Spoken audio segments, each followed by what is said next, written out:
Welcome to r/Am I the Jerk, where Karen really wants OP to wear makeup. Karen had a meltdown because I didn't wear makeup. This weekend, the family met up for Memorial Day. Just a casual family hangout for the holiday, nothing formal or any big event to celebrate. Even though I, 26 female, used to wear makeup when I was younger, I pretty much never wear it anymore, except on formal, special occasions, because it damaged my skin when I wore it every day. My aunt, who's 58, semi-recently moved back to the States after spending over 6 years living in various places in Europe, and this is the third time we've had a family gathering with her since she got back. The previous 2 times the family got together, it was a more formal occasion, and I wore makeup and a dress both times. This time, I wore my normal clothes, shorts, a button-down, sandals, and no makeup. The rest of my family was more or less as casual as I was, but all the women wear makeup on a daily basis except for me.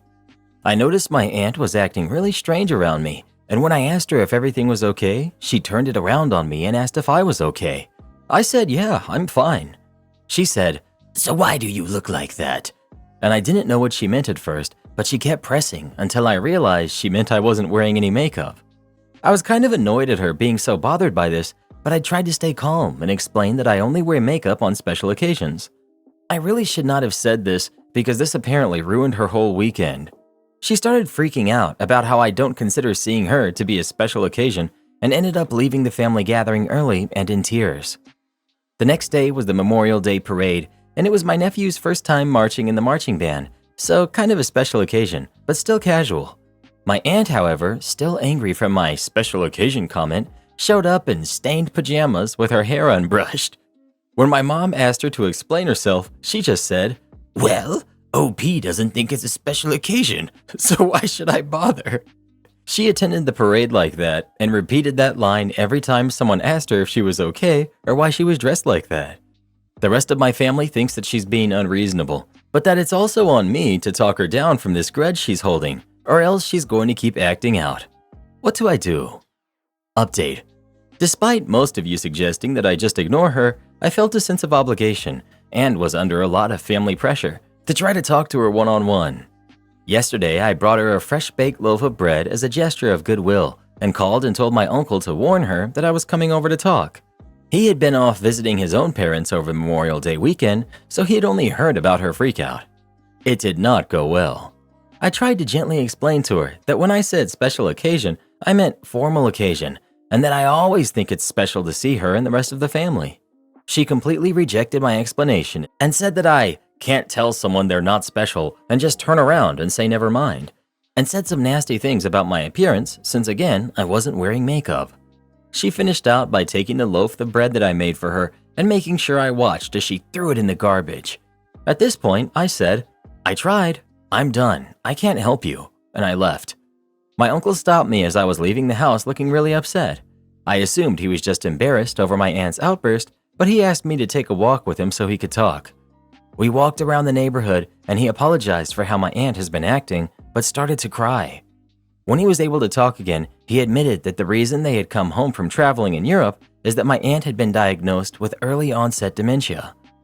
A lot of people were making jokes about that in the responses, but it turned out to be the actual explanation.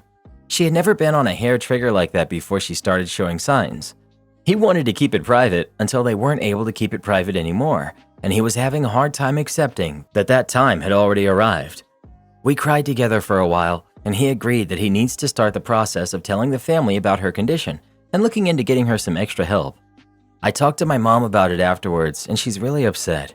She was scared that something like this might be the case because the way she showed up to the parade looking like a mess, it was so out of character, and that's why she wanted me to try to resolve it. She assumed that such a reaction meant I must have done something for it to at least partially be my fault. A lot of people had assumed she was just a lifelong narcissist who always acted out to get her way, but this is new behavior for her. Ultimately, I'm glad that I tried to make amends if it led to the truth. I quickly went from resenting my aunt to feeling extremely bad for her. Dementia runs in my family, but it usually takes until the late 80s or early 90s for it to set in. To deal with the disease that attacks her mind and personality so young is awful for her, for my uncle, and for their kids. So yeah, if your older loved ones suddenly start acting nasty in a way that they've never done before, maybe that's not nothing. Watch out for yourselves and your loved ones. Am I the jerk for reminding my friend that she married for intelligence and look where it got her? I, 35 female, met my husband Vince, 36, after he saved me from drowning at a pool when I was 18. I took him out for lunch the following week to thank him for saving me, and we soon fell in love and began dating. At the time, Vince worked a blue-collar job while I was studying in university. We ended up getting married, and Vince supported me throughout my entire education up until I got my PhD. Vince always told me that he wanted to study in university but had learning disabilities that made it difficult for him to study in a classroom. At times, he was embarrassed by the fact that he had to work twice as hard compared to people around him, but I always found that to be admirable about him. When I finished my studies and got a well-paying job, I convinced Vince to give his dream of studying another go. Last year, he was finally accepted into a nursing program at our local university.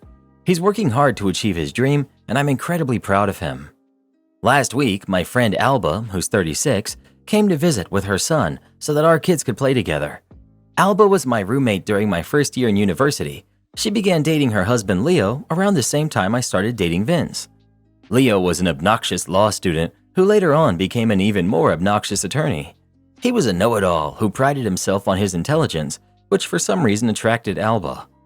At the time, Alba would sometimes tease me that I could do better than Vince and would offer to set me up with one of Leo's law school buddies, but I would always refuse, and she eventually dropped the subject. Alba and Leo are currently going through a nasty divorce that stems from him cheating on her. Quite frankly, he's dragging her through the mud and he's using connections to try and leave her as penniless as possible.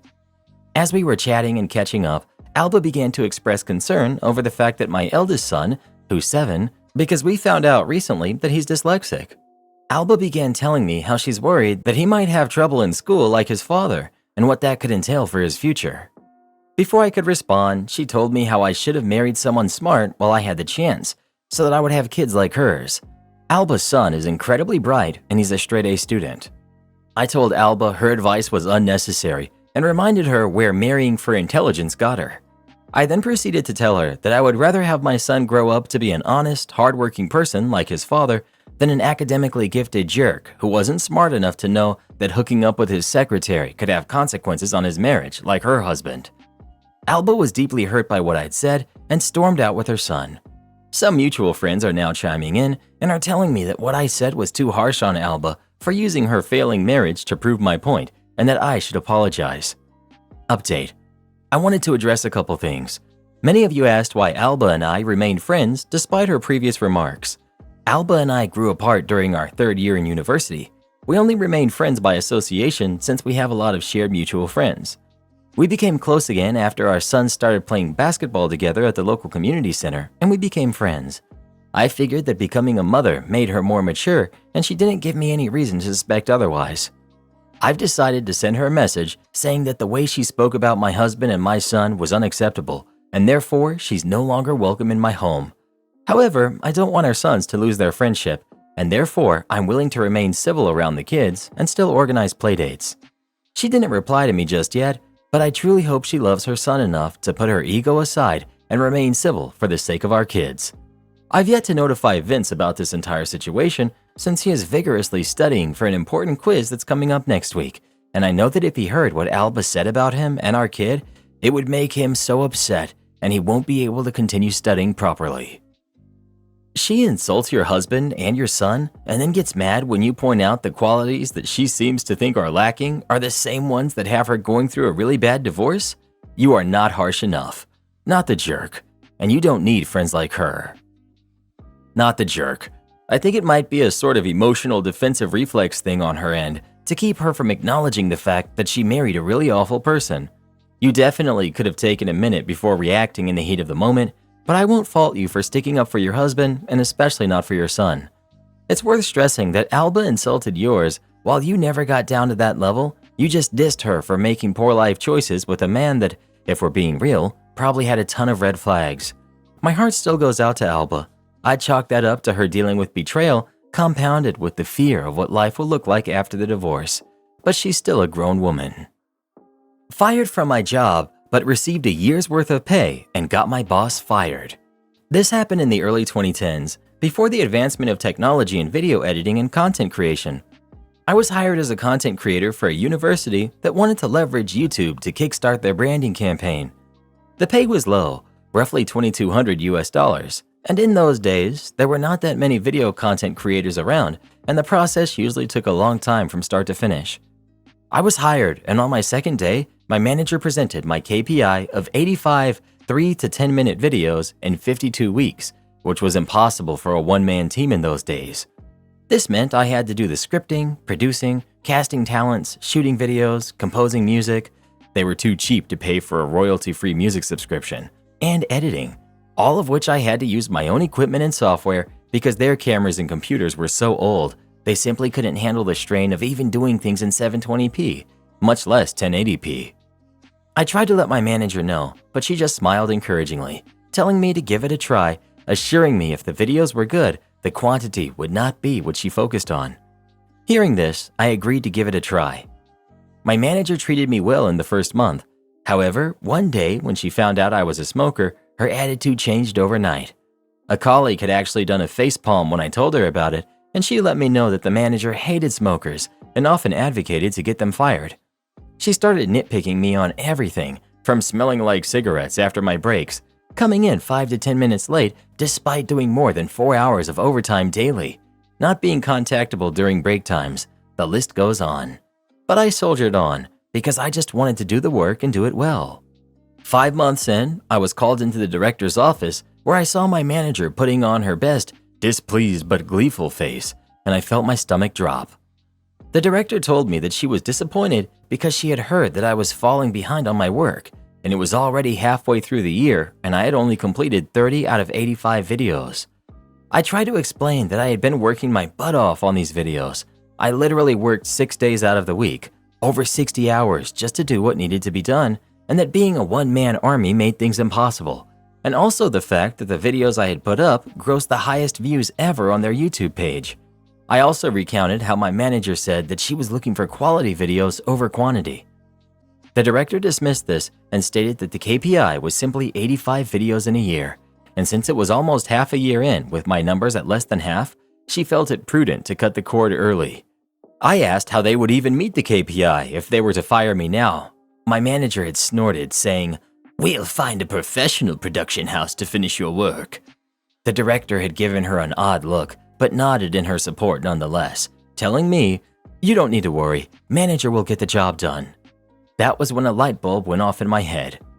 Seeing as I was the content professional in the office, one of my jobs was to keep a database of production houses to use in the event that we needed to do a shoot that required more resources, and I was sure they would be using the production houses in my database, as my manager had no contacts in the production industry.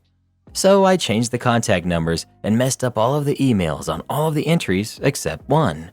The one where I had a friend working as a junior director, not an assistant director, but a director assigned to smaller video projects. I gave him a call and told him of my plan, and sure enough, within 2 days, they were called to come in to pitch. I told him that I had a plan that was a win-win for us. It would instantly help him and put him in the fast track to a director position by bringing in that much business to his production house, and it would also benefit me financially. I would teach him exactly how to pitch to win over the boss and the director, and in turn, his company would pay me a standard finder's fee of 15%. He agreed instantly and immediately put me on the line with his general manager, who, upon realizing this was to be 6 months of work for a high 6-digit payout, instantly agreed and drew up a contract. As it turns out, after I gave them a metaphorical step-by-step playbook, they were the perfect fit.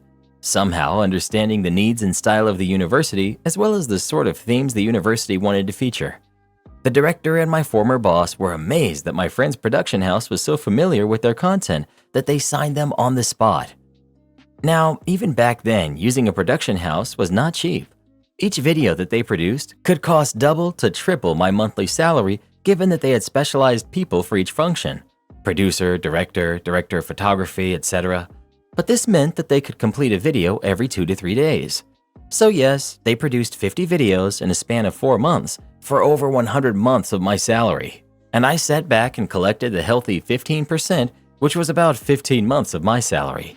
This allowed me to put money aside for a holiday and the rest to further my studies with a respected film school overseas. I thought my plan ended here and I had gotten back at my former bosses, But to my surprise, I received a call from my colleague while I was on vacation in Bali one day. This was the same colleague who had facepalmed when I told her that my manager had found out that I was a smoker. She told me that my former manager had been fired and my director given a massive blasting by the chancellor of the university. The content creation project, which I was hired for, was only given a budget equating to about a year and a half of my salary, and they had exceeded that budget by over 10 times.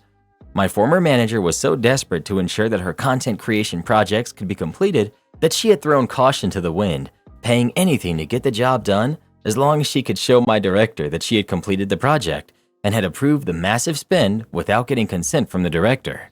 So that is how I got my friend a super fast promotion to a full director in his production house and a year of pay after getting unfairly fired from my job. Today I messed up by getting caught by my wife about my lawn mowing scheme. Let me preface this by saying that I really enjoy mowing my lawn. My wife and I bought our house 5 years ago, and ever since, mowing the lawn has just brought out this peace inside of me. So much so that I sold our riding lawnmower and I bought a push mower. There's something so calm and relaxing about mowing at about 6:30 p.m. on a summer day. The sounds of the mower, the smell of the grass being cut, and overall, the world around me. Much of it reminds me of my kid days riding our bikes around the neighborhood on summer evenings. Sometimes I listen to a podcast or music, but mostly it's just taking in the sounds of the outside. I like it so much that I will literally mow every 3 days, even if the grass barely needs a centimeter taken off the top. I will mow. My wife, however, thinks this is ridiculous. She thinks more than once every 7 to 10 days is absurd. She may be right, but it's not like I'm asking for much, as it takes a whole 90 minutes to push mow the entire yard. I'm essentially taking 3 to 3.5 hours a week of Zen time. I noticed over time, as we would come home during the day, her way of gauging whether the lawn needed to be mowed was the length in the ditch at the mailbox. This is an area I tend to actually skip mowing and keep this particular area on a 1 to 1.5 week trim cycle because it is kind of a pain to do that spot, and we are on a country road, so it isn't exactly a curb appeal factor. After noticing this, I started raising the deck height on the mower to keep the grass higher in that spot, and sure enough, she would keep saying how the grass would need to be mowed, which means I was good to go as usual on my 3-day mow cycle. This went well for 2 years until last night at dinner with friends. Drinks were flowing, laughs were being had, and our friend brought up mowing.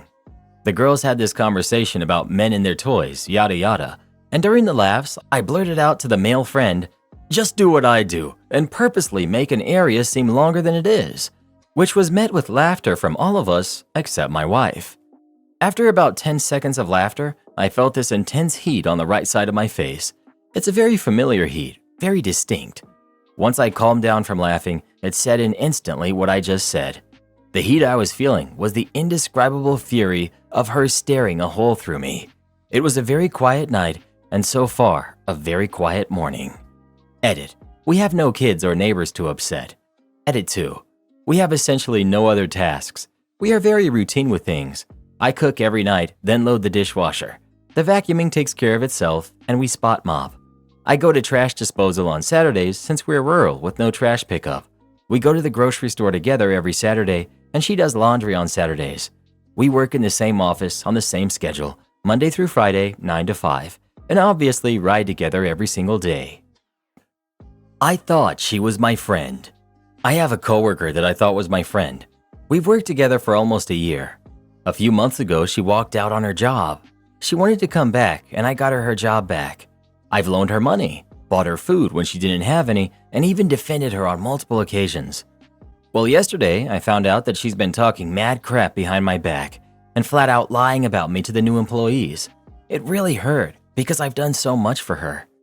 I was on closing shift last night, so I had to do the deposit. On the top of the deposit bag, we write our tips so that we can minus it in the daily operating report to see if we're short. And we leave the top of the deposit bag on the desk because the deposit bag number is needed to open the store in the morning. I know for a fact that this coworker gets angry when she sees people getting large tips. It makes her jealous because she's really bad with money and always broke. And because of how she treats customers, she never gets tips. I decided to write a fake number for my tips. I only got like $8 in tips, but I wrote 48, knowing it was going to totally destroy her whole day. There's no way for her to verify my tips, and writing a fake number down doesn't affect anything at all. It's not like it will mess up count or anything. And 48 in tips wouldn't be common, but not unheard of for a Friday night. I've gotten larger tips for the night. Then, today, she texted me, asking if I could come into work an hour early so she could leave an hour early. I've never told her no before. I've also helped her out when she asked. But today I rocked the boat and told her no. I know she's at work right now totally fuming because she thinks I got large tips and because I wouldn't come in early for her to leave. I'm sitting here eating my dinner in my car feeling satisfied for the moment. Update. So I didn't expect my pettiness to have such an effect on her. I got to work tonight, and as soon as I walked in the door, she started slamming things around and throwing stuff. I went straight into the bathroom and texted my GM. He immediately got on the security cams and started watching her. I kept my head down and my mouth shut and said absolutely nothing to her. After watching her for about 5 minutes, he hopped in his car and came straight to work, on his day off. She still didn't stop slamming stuff around, but it wasn't quite as violent once he got to work. He told me he was going to have a sit-down with her tomorrow about her behavior and her creating a hostile work environment for everyone whenever she behaves this way. My GM said he hopes she quits tomorrow so we don't have to deal with her anymore. Update 2. I have a routine before work. I usually leave an hour and a half before work, grab some dinner, and then sit in the parking lot playing Pokemon Go. I drive by work and her car is there, so obviously she didn't walk out. I was really hoping to see my GM's car there and not hers. Let's see how she's behaving today after my GM spoke with her. Final update. I get to work and she starts slamming stuff around again. I just keep my head down and ignore her. I text the GM. She then calls the GM and lies about a few things. Whatever. I don't care at this point. GM confronts her about slamming things around. She denies it, hangs up on him, leaves her key in the office and clocks out and leaves. On her way out the door, she threatened to sue me for defamation of character. I almost laughed in her face, but I just ignored her. Looks like the trash finally took itself out. My wife, who's 27, wants me, 31 male, to cancel our prenup. It's making us fight. Should I? So we got married in September for 2 reasons. 1, we love each other, but also 2, because my wife is not a US citizen and the visa process was horrible. Getting married solved the paperwork problem for her. If we didn't get married, we would have to break up because she wouldn't be allowed to stay here. But we had only been going out for a year. Also, I had a lot more money saved than her, approximately $100,000 difference. So we got a prenup with a sunset clause of 6 years, and she was happy to do so. But sometimes she becomes unhappy when she remembers we have a prenup. For me, the prenup was just in case we get a divorce, but now it might be the reason why we get a divorce. It makes her so unhappy that she yells at me. She has this problem generally too, where she becomes angry, she yells, and it makes me sad to think that this is my life now, being with someone who yells at me. I want her to not be angry at me, so getting rid of the prenup is tempting, but I also don't want to be done for if we get rid of the prenup and our relationship sours for a different reason. Edit. A lot of people here are saying she doesn't really love me and that she's just using me for the visa and wants my money when we divorce. I understand your point of view, but she's Chinese and I'm Chinese American. I understand her perspective from a Chinese point of view that a prenup is really weird and makes it not a real marriage. Edit 2. Everyone telling me I should divorce her, I get it. But a divorce isn't that simple. She just got her green card for 2 years, and apparently I'm on the hook to support her financially even if our marriage doesn't work out. Right now I'm trying to set us up with a marriage counselor to see if we can work through it, because I do believe there are aspects to our situation that are inherently unfair to her. The prenup she did sign under threat of leaving the country, so maybe it was under duress. Edit 3. So she also said she would be happy if we amended our prenup by removing a clause that states property and money acquired during the marriage would remain separate property. She's fine with changing the prenup, so the money we take in now just becomes marital property. It's not a huge difference. She's an architectural designer, $72K a year, and I'm a teacher, $98K a year. Although I have a 401k and she doesn't. Someday she'll probably make more money than me. That said, I want to be careful before I sign anything. She just made an amendment in pen and ink to our existing prenup and signed it. She's waiting for my signature now. I will try and talk to a lawyer. I want us to see a marriage counselor, but she doesn't want to. My main issue isn't the money, it's the way she communicates about our problems. Edit 4. So she gave me an ultimatum. Sign the amended prenup or we get a divorce. Edit 5. I'll make a decision later. I told her by the end of the week. The truth is, I want a happy, peaceful relationship with her. But her unwillingness to see a marriage counselor or talk things over like adults, man, I was just so close to being happy. I'm really sad this might be the end of our relationship. Fighting over a prenup. Sounds to me like she just married you for the free ride and didn't fully understand the prenup and thought she could bully you into dropping it. You say you love each other, but I'm not so sure it's mutual. This is not the behavior of someone you love. Chinese-American male here. Was in the exact same situation 2 years ago with my ex-Chinese wife. I canceled the prenup because she kept insisting it was ruining our marriage. Well, she ended things shortly after and we got divorced. I didn't have too much saved up, but still, it sucks starting over. Years later, she reached out to me apologizing, trying to get back together. She admitted her intention was to get a visa and take money when we got married and voided the prenup. Karen tries to kick me out of my own apartment. I'm a 28-year-old male, and I've been friends with my roommate, 25, female, ever since we were babies. Our families were neighbors and we grew up together. She's like a little sister to me and has always been. After she graduated college, she moved to the same city I currently work in, and since she couldn't find an apartment close enough to where she worked, I told her she could live with me. We'd share bills and become roommates. We never really had problems or fights as we've known each other for so long. However, recently things have taken a strange turn. She got involved with someone from her work. The guy seemed to be a nice guy. I only ever spoke to him 3 times and they usually keep to her room. But he was very friendly and honestly I was happy she found someone who seemed that nice. After a few months of their relationship, she sent me a text saying she needed to talk with me. I figured there might be something wrong with the apartment. It's not uncommon for things to break. But I was wrong. When I got home, we started talking. It's too long to write everything, so I'll just summarize. She told me that while she enjoyed living with me, her boyfriend was starting to get jealous of his woman living with another man. At first, I raised an eyebrow, but thought that this kind of thing isn't uncommon. So I was like, oh, it's fine. Just let me know when you plan on leaving. Hope you two find a good place. However, apparently I was wrong. She told me that she wasn't leaving. She said that it was impossible to find someone closer to her work and that she was hoping I would let her take the apartment instead, since my work wasn't close and all that. Thing is, I really love my place. It's close to the gym, to the grocery store, to pretty much everything. I'm not gonna just leave my place because of something so stupid as this, and I told her that flat out I was not going to leave. She got visibly upset and started to rant about me being egotistical and a jerk, that I didn't have empathy to put myself in her shoes. This happened a few days ago, and she shut herself in her room and only ever leaves to go to work or to pick up her boyfriend, who became really unfriendly to me after that. Now, usually I can be a jerk, but I don't think this was one of those times, so I thought I would ask Reddit for your verdict. Am I really such a jerk? Edit. I didn't expect this to get this much attention. For those who have asked, her name isn't on the lease as I lived in the same place for 2 years before she moved in. Well, who do you think is the jerk? OP or his roommate? Please let us know. I'd kick her out ASAP. She reminds me of my younger self. Don't want to fix my IT issue? Well, I think it's time for a new CTO. I just want to state that this IT issue is going to blow some people's minds. The security flaw that this presented was nothing short of incredible. And the fact that we never had a major security breach is astounding. It truly is. The flaw, you may ask? Everyone in the entire company's password was the same password. Yes, folks, you read that right.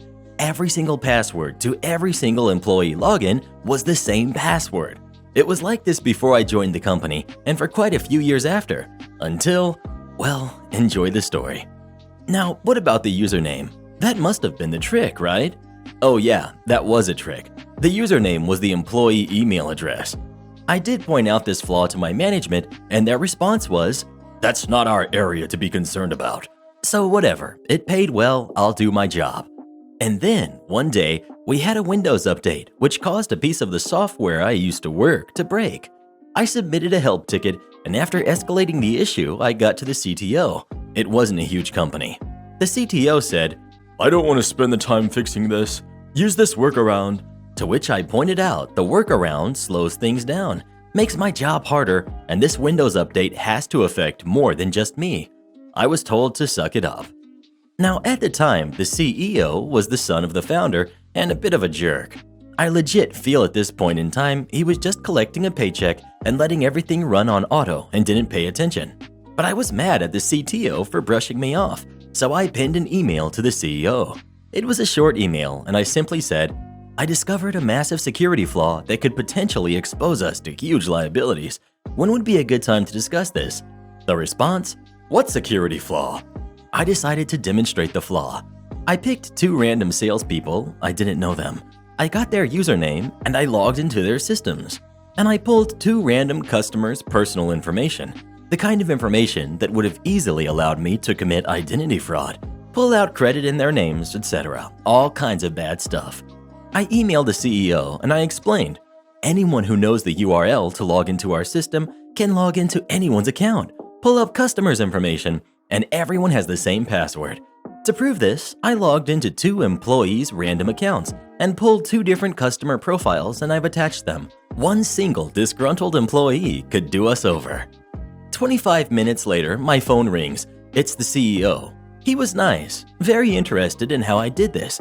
This guy isn't the sharpest knife in the drawer, and I pointed out the flaw in plain English and the liability that it presents to him. I walked him through the process of hacking my own account, as he called it. I'd hate to call it hacking because it was easy. Now, it dawned on this CEO that this liability was huge. I pointed out again in our conversation a single upset employee could destroy us. The fact that it hadn't happened already was nothing short of a miracle. I get told that they want me to present this to the executive team so they can discuss a solution. Honestly, the solution is obvious. So a day later, we have the conference call. It's the CEO, the CTO, COO, CFO, the company lawyer, the senior VP, etc. And on the call, I demonstrate the flaw and I lay out how I, as a lay person with very little IT background, was able to figure this out. It's incredible that we have this flaw. Everyone is in agreement that this is a huge issue, except the CTO. The CTO gets very upset at me and he wants me fired for hacking the system. He says that per our employee handbook, what I did is a fireable offense. I point out that I'm not abusing this loophole and I'm only doing it to expose the flaw because I care about the company and I think this is something that needs to be brought forward. I point out that a former disgruntled employee could log into an account and steal customers' personal information, and if that were traced back to us, the liability would be huge. I could tell our corporate attorney agreed with me and he was shocked at what I was demonstrating. The CTO pointed out that former employees' usernames are disabled, to which I pointed out every employee username is their email address.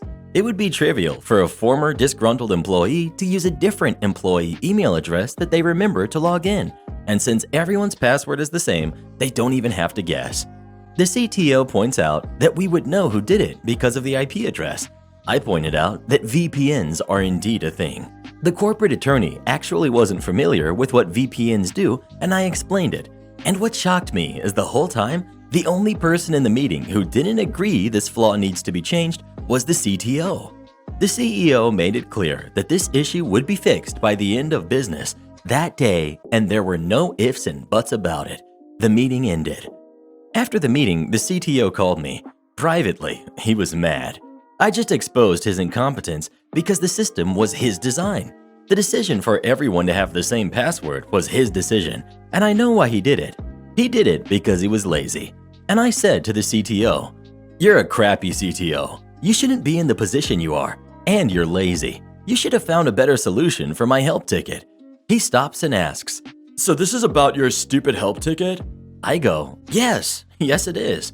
He laughs and says he's going to have me fired. And I laugh and go, "I'm pretty sure someone is getting fired. I'm also super confident that it's not going to be me."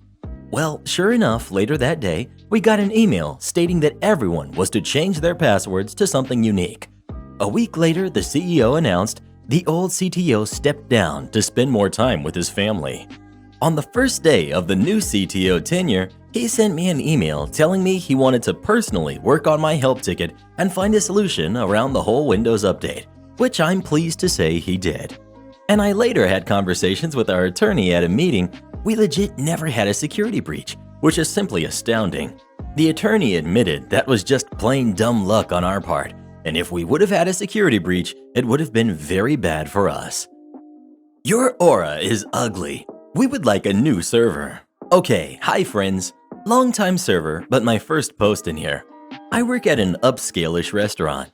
We have 2 floors, and last night I was serving upstairs, and because of the obvious restrictions and whatnot, we only have hosts downstairs.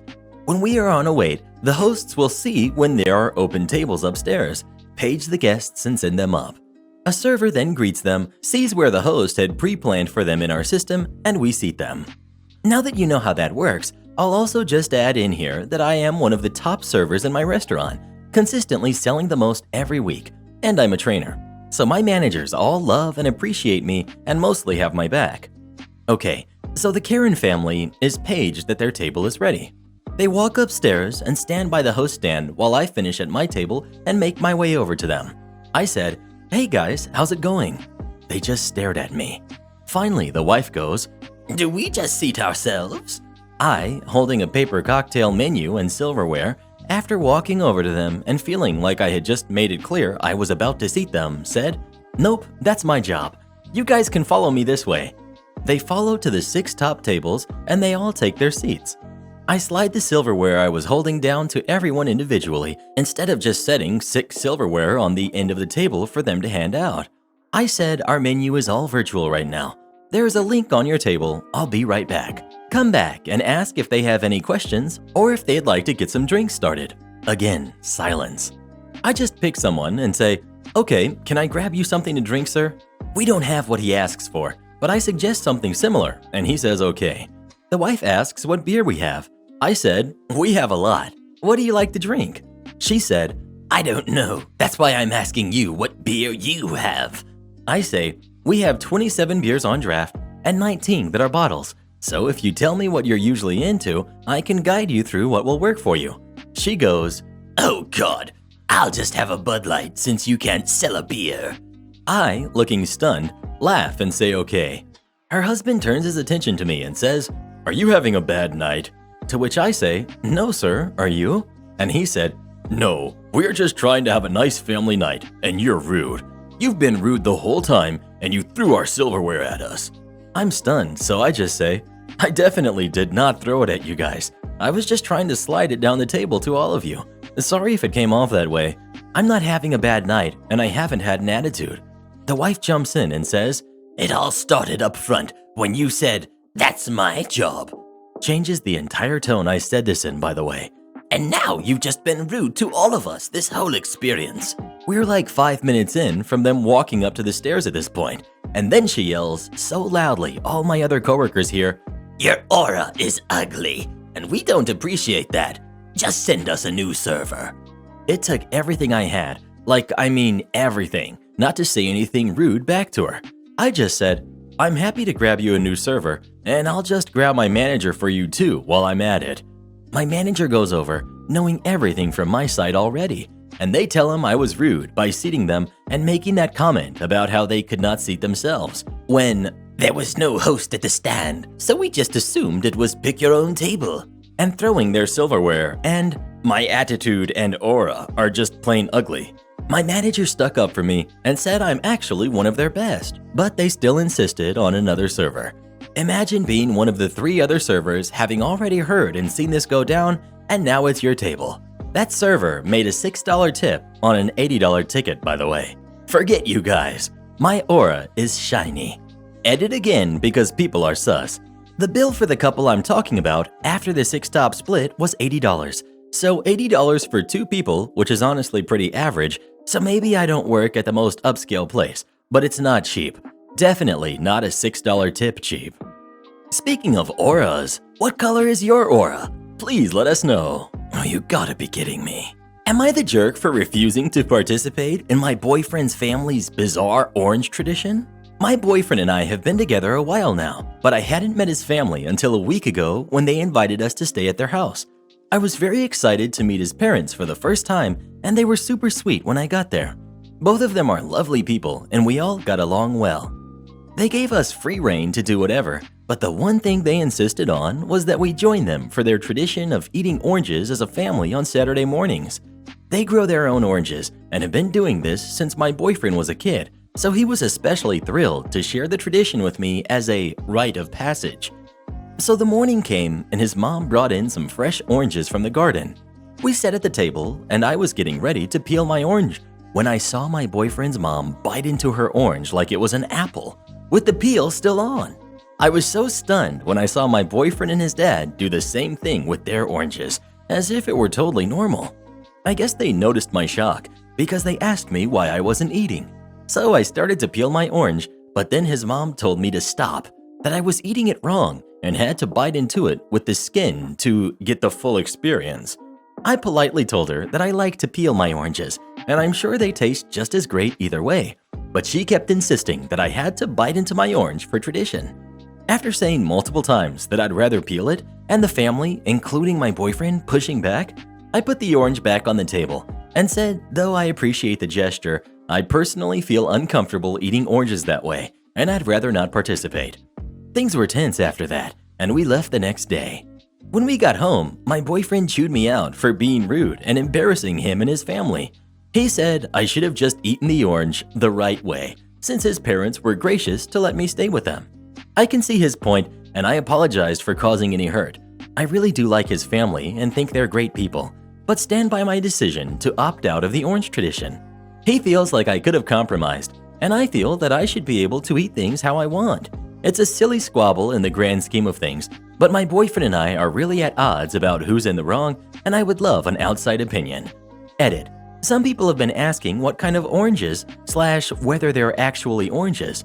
All I can say is that I was told they were oranges and they looked like typical oranges with thick skin. Edit 2. Lots of frequently asked questions, so I'll just answer them here.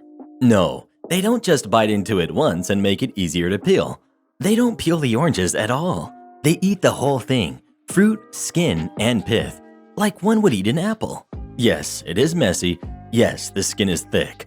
The tradition involves eating the entire oranges like that, not just one bite. I do recognize that I could have surrendered a bite to keep the peace. However, this is the first time I've seen my boyfriend eat an orange. He never ate them with me, as he would say that nothing compares to his parents' oranges. He has seen me, our friends, and people in TV shows and movies eat peeled oranges. I assume the same goes for his parents. My boyfriend has never commented before on the common peeling technique. His parents do this every Saturday. I'm not sure how they eat their oranges on other days, but I imagine it's the same. The whole family is expected to participate every Saturday when at the parents' house, and I don't have to do it in my own home.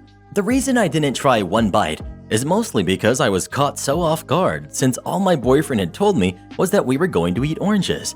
He didn't let me know about the method in advance, so I panicked. That and the insistence that I eat the entire fruit the way they wanted me to turned me off of trying it. I might be open to trying it in the future. I think that covers it.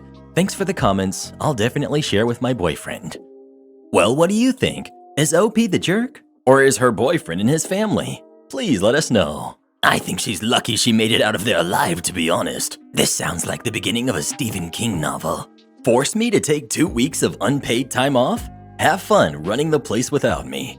I used to work at this one coffee shop. My first chain coffee shop after working only at local or family-run ones. Simply put, it was heck. Owners would micromanage everything without knowing anything about how the business ran, never listened to their staff, and only cared about the money. Typical out-of-touch owners of a business. I was hired to replace a manager that had walked out on one of their locations, leaving it with only part-time staff. I was told I was being hired on as the acting manager until they either hired someone else or they felt I would be a good fit for the position after my 6-month probation.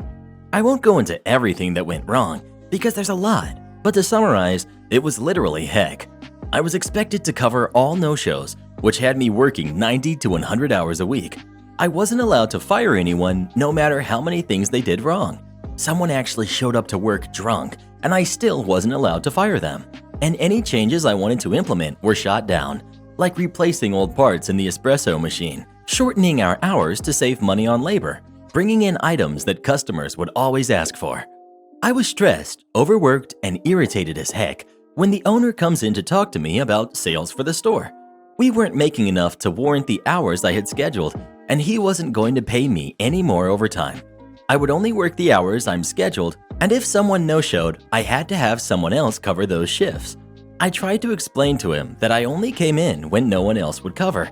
It just so happened that the people he allowed to continue to work here had terrible availability. Making the schedule was already hard enough.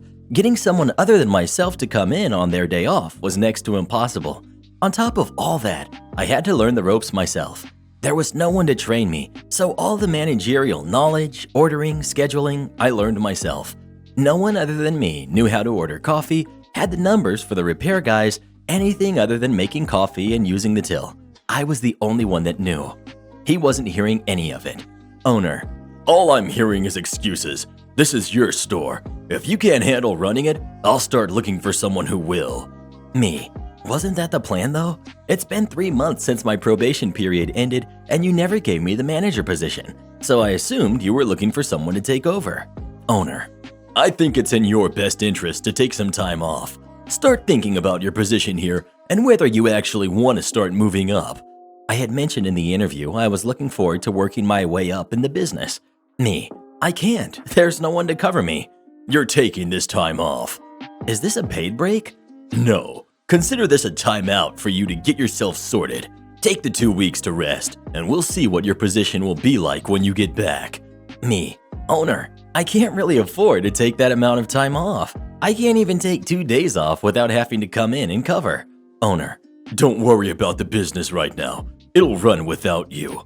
Now, to put into perspective, I was basically the manager at that point. I made the schedules, I did the orders, I knew the codes to the safe and the alarm. I wasn't allowed to hire someone to assist me, and no one worked enough time to be able to cover even half of my shifts. I knew this, the staff knew this, customers knew it. I made sure to block all work numbers and spent those 2 weeks looking for another job. I managed to find one after a few days that paid significantly more. I sent my resignation email to payroll and the owner, knowing he never checks it. Deleted my account off the point of sale system. Being a manager means I have access to it from home, and spent the rest of the leave catching up on my well-deserved sleep, having blocked all work numbers. I'm not getting paid, so I'm not working. According to my coworkers, crap started going wrong the next day. One of the openers didn't show, and the next staff member didn't have keys. Owner wasn't answering his phone, so they left a message. Owner didn't show up until one of the regulars called, asking if the place was closed down. He showed up 4 hours after they were supposed to open. Orders weren't done, inventory was missed, 4 no-shows, you name it, it went wrong. Owner tried every way he could to get a hold of me, even using a customer's phone to call me. Too bad I didn't answer any calls that weren't in my contacts already. After 2 weeks, I turned my phone back on and get a call the same day from the owner. We agreed to meet the next day. Owner: "So, you've had some time to think." Me: "I have. It's really given me perspective on my position here." Owner: "We can start you back on your normal hours for now, and we're looking for a manager to take on more of your responsibilities." Me: "Oh, that's good. I'm actually quitting." He was silent for a few minutes. I think he was waiting to tell him I was kidding. "Sucks for you, buddy. I'm serious." Me: "I've already emailed payroll and removed my login from the computer. Here are my keys. Good luck." And I left. Owner tried calling me a few times, but stopped once I told him to check his email. I was on okay terms with some of the staff that worked there, and apparently the majority of them had quit after I had left. Owner did find a replacement pretty quickly, but without anyone to train them. Owner didn't know anything about running the business. They were done for from the get-go, and left pretty soon after they were hired. My petty self is always checking reviews from customers and employees, and they have consistently sucked for the past year, and seem to be on a downward trend over the past year. Edit: "Wow, thank you everyone for the awards. I finally got to premium. Now my avatar gets a sweater." This particular job I had was soul-crushing, and I'm lucky to have a story like this to share with others that have gone through similar things. If someone is dealing with an owner similar to this, I highly recommend brushing up on your knowledge of your local labor laws. There are sadly way too many owners that try to get away with things like this. To clarify a few things, I'm from Canada. Forcing me to take leave was not actually legal of him to do. I was tired and so worn down that I just didn't want to fight anymore. I took it as a gift of all the days off I missed from all the overtime I worked, and that was it. For those wondering about whether or not I'm owed overtime, thankfully I'm not. Another manager task I had was organizing hours and submitting them to payroll. Owners didn't have control over that. The managers, along with me, were in charge of that. There was a rule in place where we had to get approval from the person who made the schedules for overtime, and that was me. So I got paid my overtime. Thank goodness. Even if I did have some money owed, I personally just want to leave it be. It was hard enough getting my last paycheck from them. I didn't want to put any more energy into these guys than I had to. Have you ever had a boss who had ridiculous demands from you? If so, what did you do about it? Please let us know. I can't believe how you expect me to listen to you read these stories every day. I need a smoothie. Am I the jerk for trying to get my girls interested in my hobbies and interests instead of getting into theirs? I have 2 girls, 13 and 10, with my wife of 9 years. My girls are typical girls and don't have a lot of interests in common with me. I tried from a young age to get them interested in things we could share. They just never got interested. I'm talking things like video games, science fiction and fantasy books, Star Wars, Iron Man, Batman, etc. These are all popular things that I see a lot of other parents getting into with their kids. They're more interested in things I just can't relate to. The 13-year-old is into fashion, clothes, makeup, hair, all of that. The younger one really likes animals and JoJo. I've tried to be interested in their things. We watched this really bad, campy TV show called One Day at a Time, but I didn't like it and found the writing bad, and they got mad at me when I would laugh. The older one likes the show Riverdale, which I admit was a little more interesting, but it was all a bunch of gossipy teen stuff. I just hit a wall. I couldn't figure out why I was going through all this effort to spend time with them when they obviously don't care enough to be interested in things I care about either. I tried to sit down with them and watch Mandalorian, and they didn't like it. That really hurt me. Like, really hurt me. I know kids aren't going to be your own reflection staring back at you, but I thought I'd at least be able to share the things I love with them. I thought we'd get to spend time together instead of being one of those fractured families with no interest in each other. I told my wife that I was sick of feeling like an outsider in my own family, and that I'd like if we could maybe do some designated time that we would do things I liked too. I suggested we could all sit down and learn to play this board game I like, Settlers of Catan. My wife told me that I needed to stop trying to force my stuff down their throat and find a balance somehow. I told her that this is the balance. I can't pretend to be interested in things like gossipy TV dramas, soap operas, etc. when that just isn't me. I'm not a teenage girl. I can't pretend to be one. Am I the jerk? I feel lonely in my own family. Well, what do you think? Is OP the jerk or not? Please let us know. Oh, I can't wait to read what our listeners think about this one. Am I the jerk for asking my friend to remove her post showing she cleaned my condo? I have a chronic illness that often leaves me fatigued and in pain. Combined with diagnosed depression from this chronic illness and past trauma, at times I am unmotivated to shower, clean my condo, etc. I know it sounds gross, but unless you've been there, you won't understand. I do attend therapy and try to find the motivation/energy, but once every few months, things get disastrous. I live alone, so it all falls on me. I have a cleaning person that comes in once a month, but she will come more if I ask her. All of this makes me feel vulnerable, and I try to hide this part of my illness from my friends. One friend, however, I ended up venting to. Said I felt gross, but literally could not leave bed without feeling exhausted. I said I was going to schedule my cleaning person to come, but my friend insisted on coming over herself. I offered to pay her what I do the service, but she refused. I did end up ordering us takeout as I wanted to compensate her in some form. She cleaned my kitchen, organized my living room, and did a load of laundry. I thanked her immensely more than once. Later that night, I checked Facebook and see said friend had posted before and after shots of my condo saying, "This is what a good friend does. They spend their day off helping a friend in a bad spot." She didn't tag me, but we have mostly mutual friends, all of whom know my condo. I have a one-of-a-kind sculpture that pretty much spells out it was me. There were also comments from others that did mention my name. I felt humiliated that more people had seen my condo at its worst. I already felt horrible having my friends see it in such a state, and it took a lot to open up.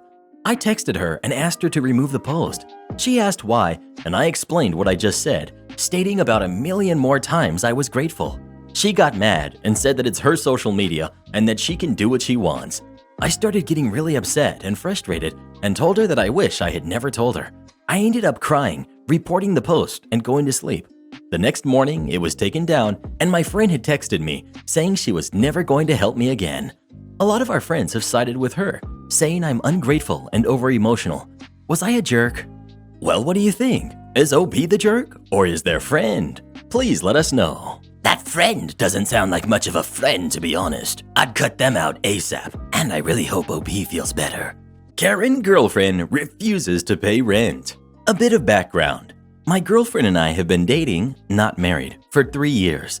She's 3 years older than me and has 2 degrees, master's and bachelor's, from 2 prestigious universities, compared to my 1 bachelor's from a state college. We started dating at the tail end of our college careers, back when we both had mediocre jobs. When I began my first adult gig, I felt a shift in our relationship, as if she was envious about how quickly I was able to advance. Needless to say, I ended up leveraging my contacts and helped her get a similar position with way better pay than what she was making before. As I continued advancing in my role, I was given significant salary bonuses, and when I brought in more money, she'd casually make remarks like, "Now you can be my sugar mama. Now you can pay for dinner.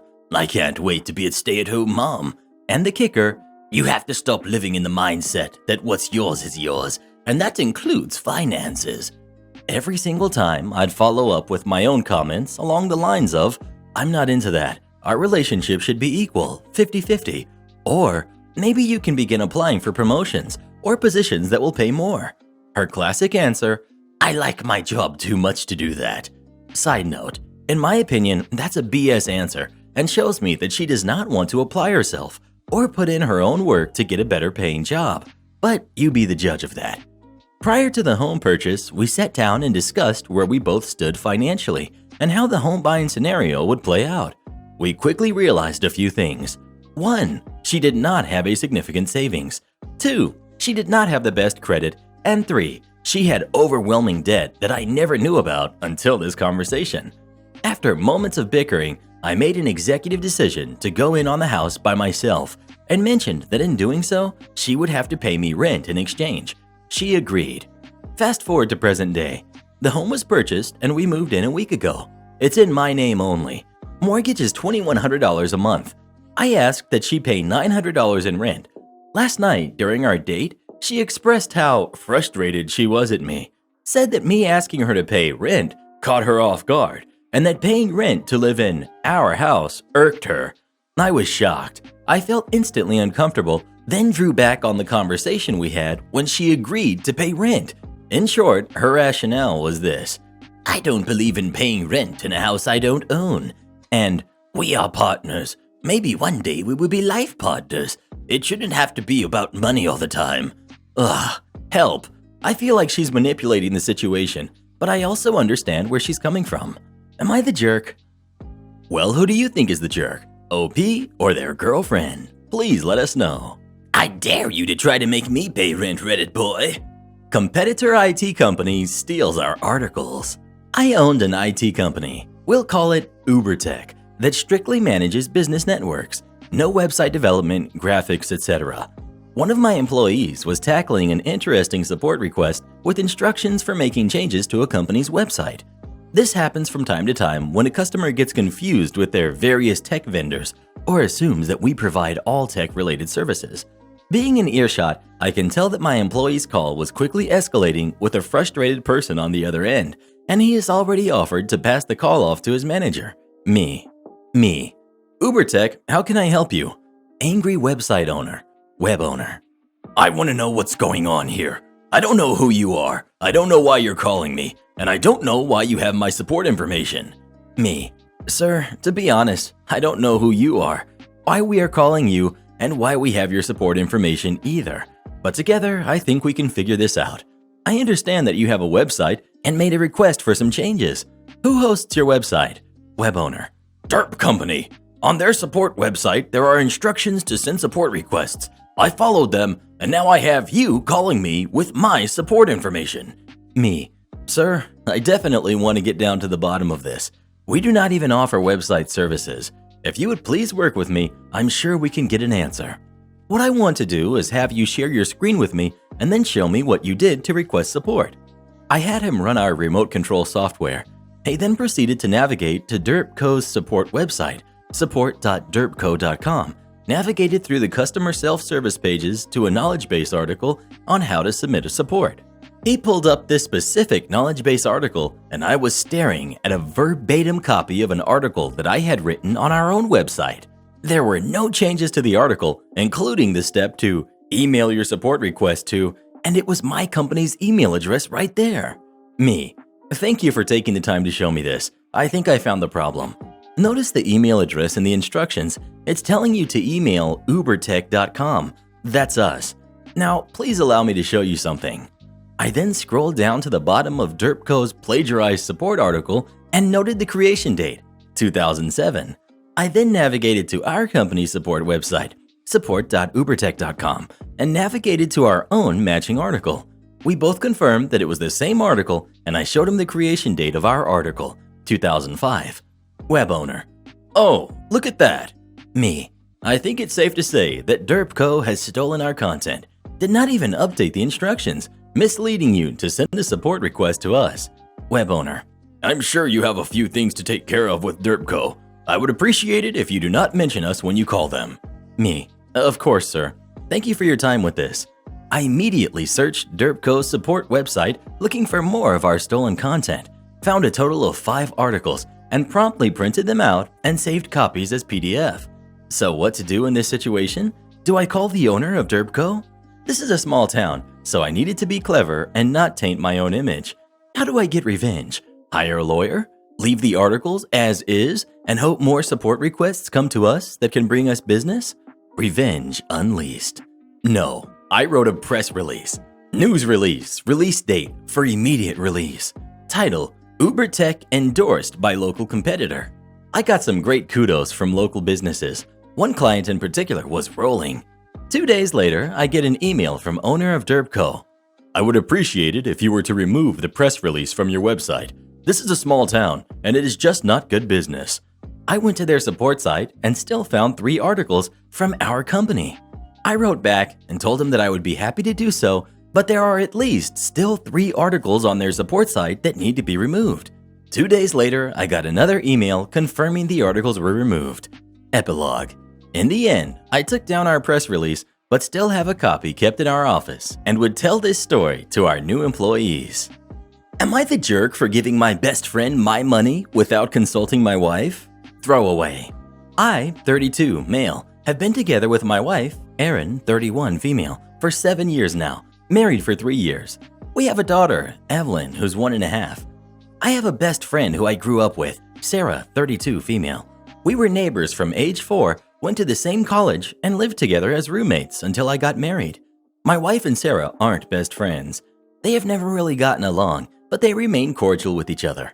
My wife insists that Sarah is in love with me. She isn't. We are more like siblings since we are the only child of our parents, and they even refer to both of us as their kids.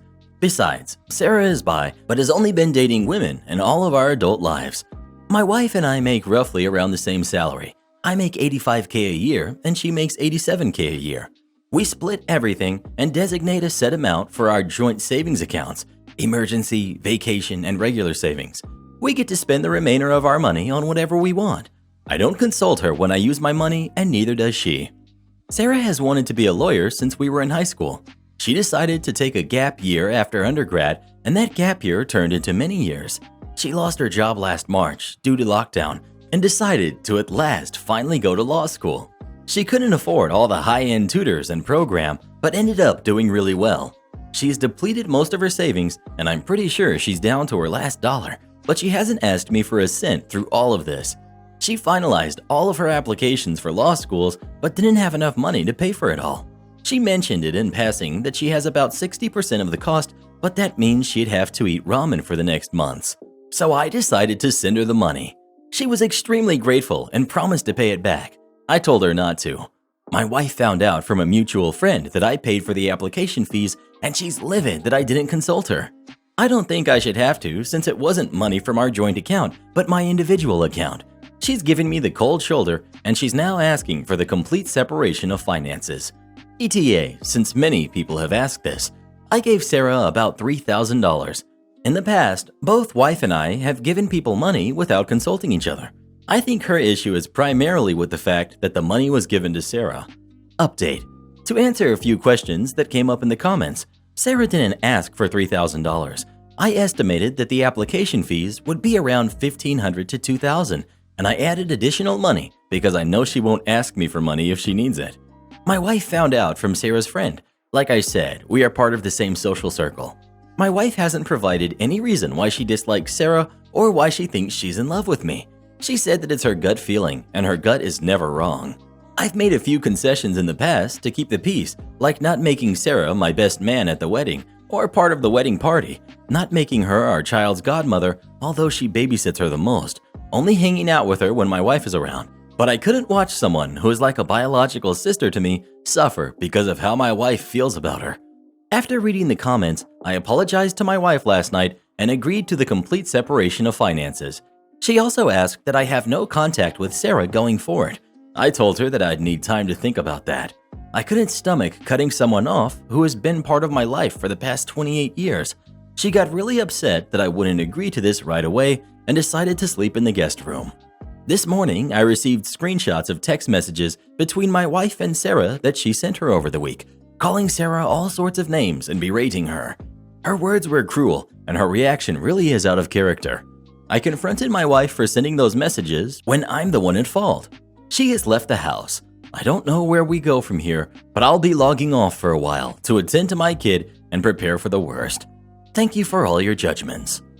Well, who do you think is the jerk? OP or his wife? Please let us know. Oh, I really hope you leave a comment with your opinion on this one. Entitled relative got destroyed by my mother. As with most Asian families, my family believes having a white-collar job is above anything. This is very evident with a couple of relatives who forced their kids to go to medical school. Any career other than doctor is a sin in their eyes. My mother is open-minded about my choice of career. The only condition she had was I should have at least a bachelor's degree before getting a job. So I started working in an IT industry after college graduation. I have decent pay, able to learn and experiment in my own pace, and even got an opportunity to work abroad. I was happy with my career. Things weren't easy at first, as with all jobs. I struggled to settle down with the workload in the new city. I reached out to my family to help me find a job nearby my home. So my entitled relatives got a hold of this piece of news during a family gathering. Instead of helping me out, they scoffed and told to my younger cousins at large, "See, this is why you shouldn't be an engineer. You're going to struggle and end up with nothing. After all, doctor is the most respectable job in the society." I blinked at her. I was shocked she could just insult my career in front of everyone. I was also disgusted at her because she's a teacher and I expected her to know better. I didn't want to make a scene, so I didn't talk back, but someone else did. My mother. My mother is a single parent. She was a brilliant student at school and dreamt of being a teacher, but that was all gone when she was married off. She regretted that she was divorced and struggled to live. She wanted her daughters not to go through the same thing. She sold her jewelry and spent savings to get us decent education so that we could get a job. She was furious when someone insulted our hard work. She didn't hold back her anger as she thundered, "Are you out of your dang mind, entitled relative?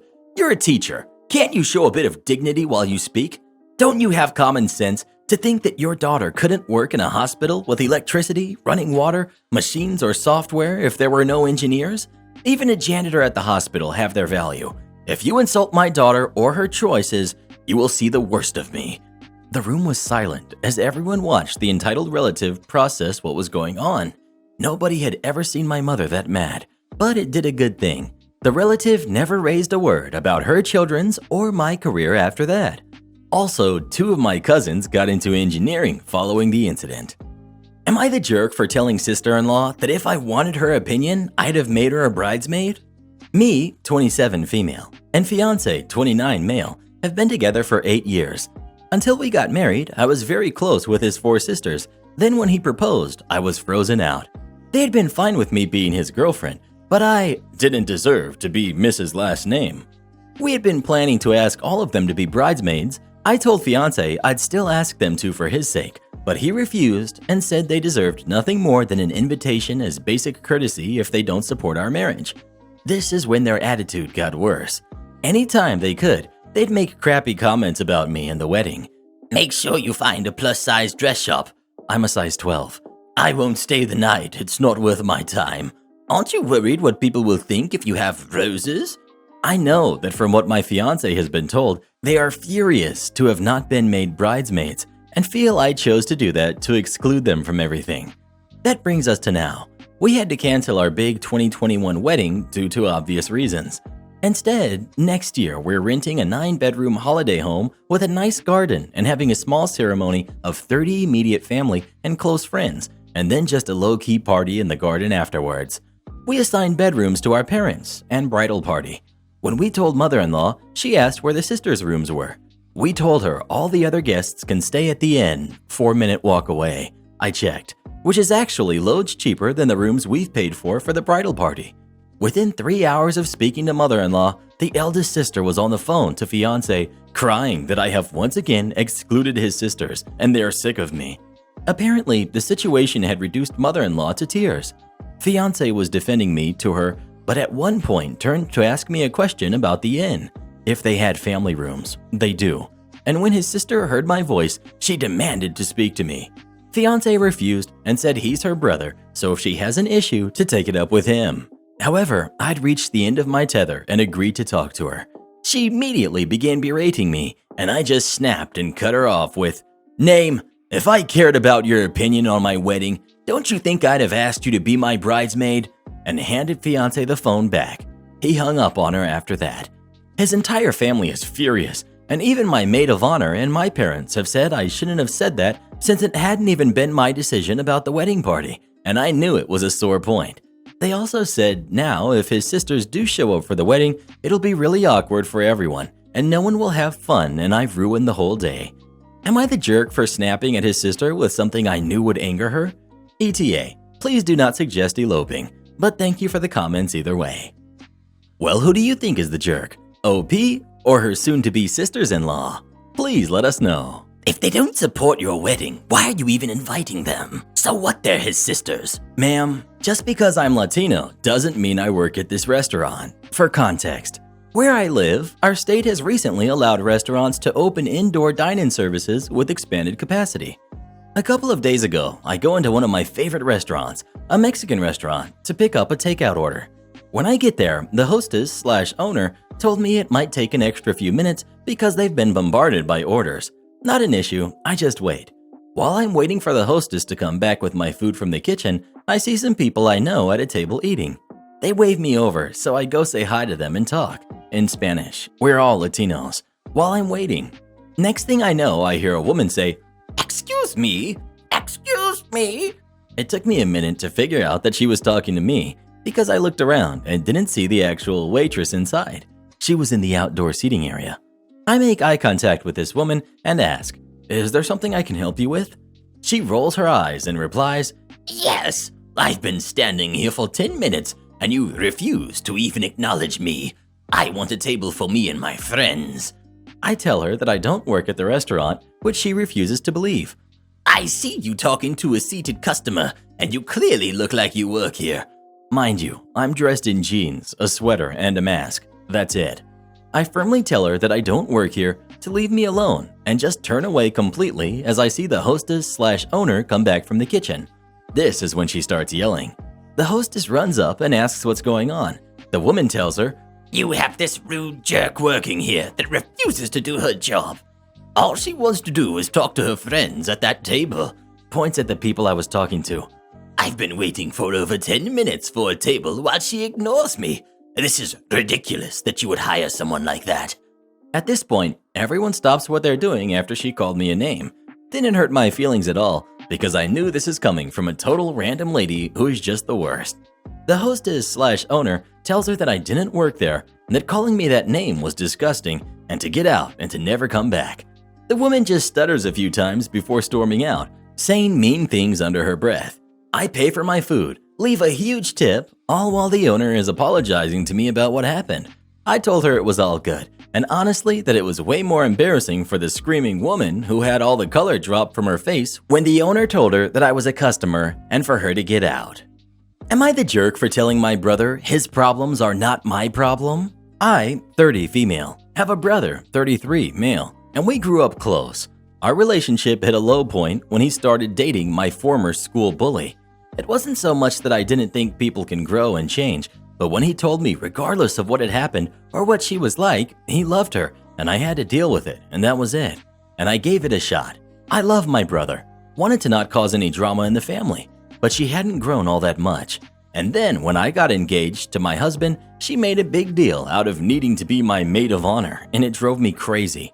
She never apologized, yet acted like she was entitled to the role and attempted to make our wedding about her. For example, telling me what flowers she wanted, calling my choices dumb, saying I needed a dress that would hide parts of me, what food she wanted, what color dress she wanted, telling me I needed to let her plan XYZ, and saying I wasn't allowed to have my best friend in the wedding party. I put my foot down and said she wasn't going to be my maid of honor, and I told her she shouldn't bully me to get what she wanted like she could when we were kids. She thought I was being really extreme, and my brother told me I was a jerk for not leaving the past in the past. They ended up not coming to my wedding. He didn't invite me to theirs, and we've been out of each other's lives ever since. I never met his kids, and he never met mine. It broke our parents' hearts, and it was hard at first. They struggled with their kids not having a relationship, and they struggled with the family being very divided, especially when grandkids came along. But they adjusted.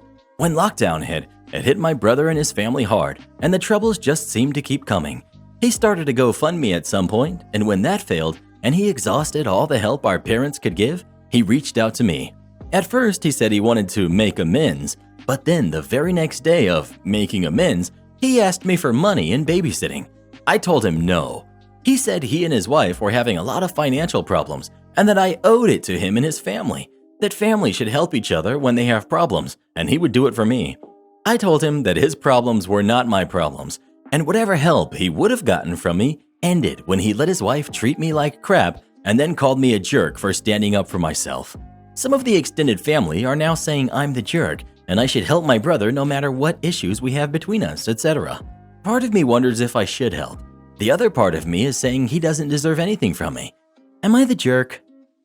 Well, what do you think? Is OP the jerk or is her brother? Please let us know. He made his bed, now he gets to lie in it. Am I the jerk for not wanting to share the money my uncle gave me with my cousins? This has been causing tension since 2019, and I'm starting to have doubts, so I would like an outside perspective. So, I, 27 male, had an uncle who was smart and a successful man in the corporate world. He married my aunt, his college sweetheart, a couple of years after they graduated because she got pregnant. She went on to have 2 more kids, and since my uncle made good money, she became a stay-at-home parent. My aunt was kind of stuck up and put a lot of value into looking good and material possessions, and raised my cousins, Brad, Jessica, and Lauren, 29 male, 26 female, and 23 female, to be the same. Brad would always brag about the latest and coolest things that he would get, while his sisters looked down on other members of the family for not having as nice clothes or houses as them, but would do it in a Regina George kind of way, so they could argue that it wasn't intended as an insult and would do a sorry, not sorry type of apology if pressured to. A lot of us didn't really care for their attitude and only really tolerated them for my uncle. Well, in 2019, a bomb dropped, and my aunt was having an on and off affair with some guy she knew in high school. My uncle did a DNA test twice, and none of his wife's kids were biologically his. Brad and Lauren were the on and off guy's kids, and as far as I know, Jessica's biological dad is unknown. My uncle was heartbroken and furious and ready to divorce, but because his wife never worked during their marriage and there was no prenup, he was basically done for. My aunt knew this and showed no remorse. According to my uncle, she was basically like, Either you stay and get over it, or I take everything you have. My uncle was in a really dark place, and we all tried to be there for him, but he kept walls up. He passed not too long after this and drained all bank accounts and racked up huge credit card debts. Most of the money he took went to either charities, people he liked, or organizations that he supported. But he sent $60,000 to me as a gift, so I would have to pay little to no taxes. I know because I got a notification from the bank, and there was an investigation to make sure it was legitimate before I was granted access to the funds. This was a long and stressful process. My aunt's credit history was ruined, and my aunt was forced to put her house on the market.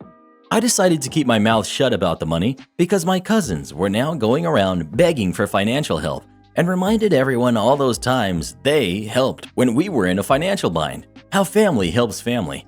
However, technically, they aren't family by blood or even spirit in my eyes. These were just the rude people I had to see and tolerate during family events that aren't really related to me. I'd rather just keep the money and save it for a rainy day or start a trust for potential kids. So, am I the jerk? Well, what do you think? Should OP share the money with his cousins? Please let us know. Of course not. Those people really suck. Soccer mom is mad I fired her no-show daughter. We've got entitled soccer mom. We've got her daughter who works under me and also plays soccer. She's 18. And we've got me. So this takes place a few years back. It was shortly before my store manager abruptly quit and I ended up running the store for a third of the year. Part of my role involved dealing with staffing issues. At this Dress for Less store, it is very hard to get fired for anything, including being a no-show. If you had 2 consecutive no-shows or 3 non-consecutive no-shows in a short period, you could be let go for job abandonment. You could call in all the time and still have a job, and some did for a while, but then you would get a lot fewer hours after that because we could not rely on you. My boss was still making the schedule, and he based it around the availability that was provided to him by staff. So Entitled Kid had turned in her availability at the start of the semester, and she was scheduled around that. She had maybe 1 to 2 days a week scheduled on tops. At this point, she had not shown up for about 2 weeks, leading to 3 non-consecutive days. I worked that evening and tried to call her to get a hold of her. On the second day of her not answering, about 3 calls, I decided to leave a voicemail. Hi, Entitled Kid, this is OP at the retail store. Due to you having 3 consecutive days of not showing up for work, we are going to have to end your employment with us. Reach out to me if you have any questions. Thank you. It was the script my company gave me. I let the manager know, and all was settled. The next morning, I opened the store, and at the moment, I was in the office getting some paperwork ready for the day. The phone rang, and I picked it up to an angry voice demanding to speak to me. I politely said that I was me, and how could I be of help? She proceeded to yell at me how I ruined her daughter's day. I stated that I did not know who she was referring to, but that I do not recall doing anything today that could be looked at that way. She then told me she was Entitled Kid's mom and that what we did was unprofessional and horrible. I told her that since her daughter is 18, I cannot go into details of her employment. My daughter is just a kid, she screamed. Legally, that is not true, I replied. Well, you scheduled my daughter for times she cannot work, and when she has school and practice, so she should not be fired. I calmly replied that we staff our store based on the availability that is provided to us, and it is set in the system so that it will only allow that. She said that is not true, and that her daughter is on a soccer scholarship at a local community college. I replied, that is good for her, but if she is scheduled to work and cannot, she needs to be able to let us know, as we do have a business to run. My daughter is going to school on a soccer scholarship, and she has to practice hard on soccer, so you have to work around that, she yelled. We staff based on the availability we are provided, and for staff to be employed here, they do have to show up for their shifts, I replied, a little testily. At this point, she follows up with, my daughter is going to school to get a much better job than you have in retail. She is going to be a teacher. I curtly replied, oh, that's nice. One of my degrees is in education. And you work here? She said demeaningly. I do, and luckily it pays about twice as much as a teacher makes, so there is nothing in you that can talk down to me. I replied angrily as I slammed down the phone. The job market for teachers isn't good, and I wasn't necessarily delighted with my career at the moment due to some life situations. She called back immediately, and I picked it up, and when I heard it was her, I hung up again. She did not call back after.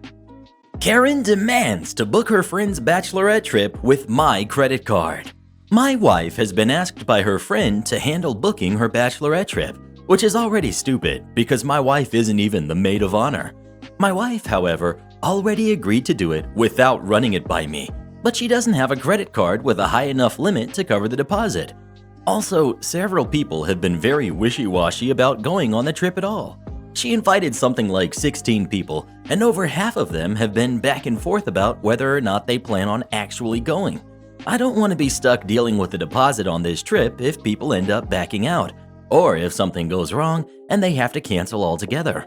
I don't think that's really all that irrational of me, but I came to this sub to find out if you all think I'm out of line here. My wife thinks I'm wrong to care because 1, we can certainly afford it, and 2, these are her friends, and she can't imagine they would do us like that. They probably won't, but I wouldn't voluntarily put up thousands of dollars to find out. She also brought up that I forward funded my brother's bachelor trip, which only me and my 3 brothers went to Vegas. It cost $1,000 total and they paid up front. I don't see how this is the same thing at all, but whatever. Should I just let my wife book the trip and not worry about the potential, albeit low risk, of eating the cost? Thanks. Well, what do you think? Should OP book the trip on his credit card or not? Please let us know. Bruh. Entitled mom lets her brat play on the escalator, then yells at me when I tell him to stop. We've got entitled mom, we've got the dopey kid, we've got me, and we've got Jay, my partner.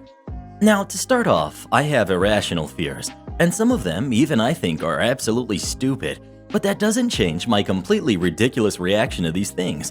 Whales, big tall clouds that look like tidal waves, balloons, and escalators. When I was about 5, I used to jump onto and off escalators for fear of getting eaten by the spiky teeth at the end. My dad, who, let's be honest, was only afraid of the price of a pint, thought as funny as this was, it had to stop. So we waited at the bottom and talked about how it worked until I thought I could do it without the hop. Stepped on fine, but alas, at the end, my raggy shoelace got caught and I absolutely panicked my wee brains out. He didn't try again, and I've been merrily hopping on and off for the last 20-something years. Today in the mall, I had grabbed some very light paint-by-numbers kits.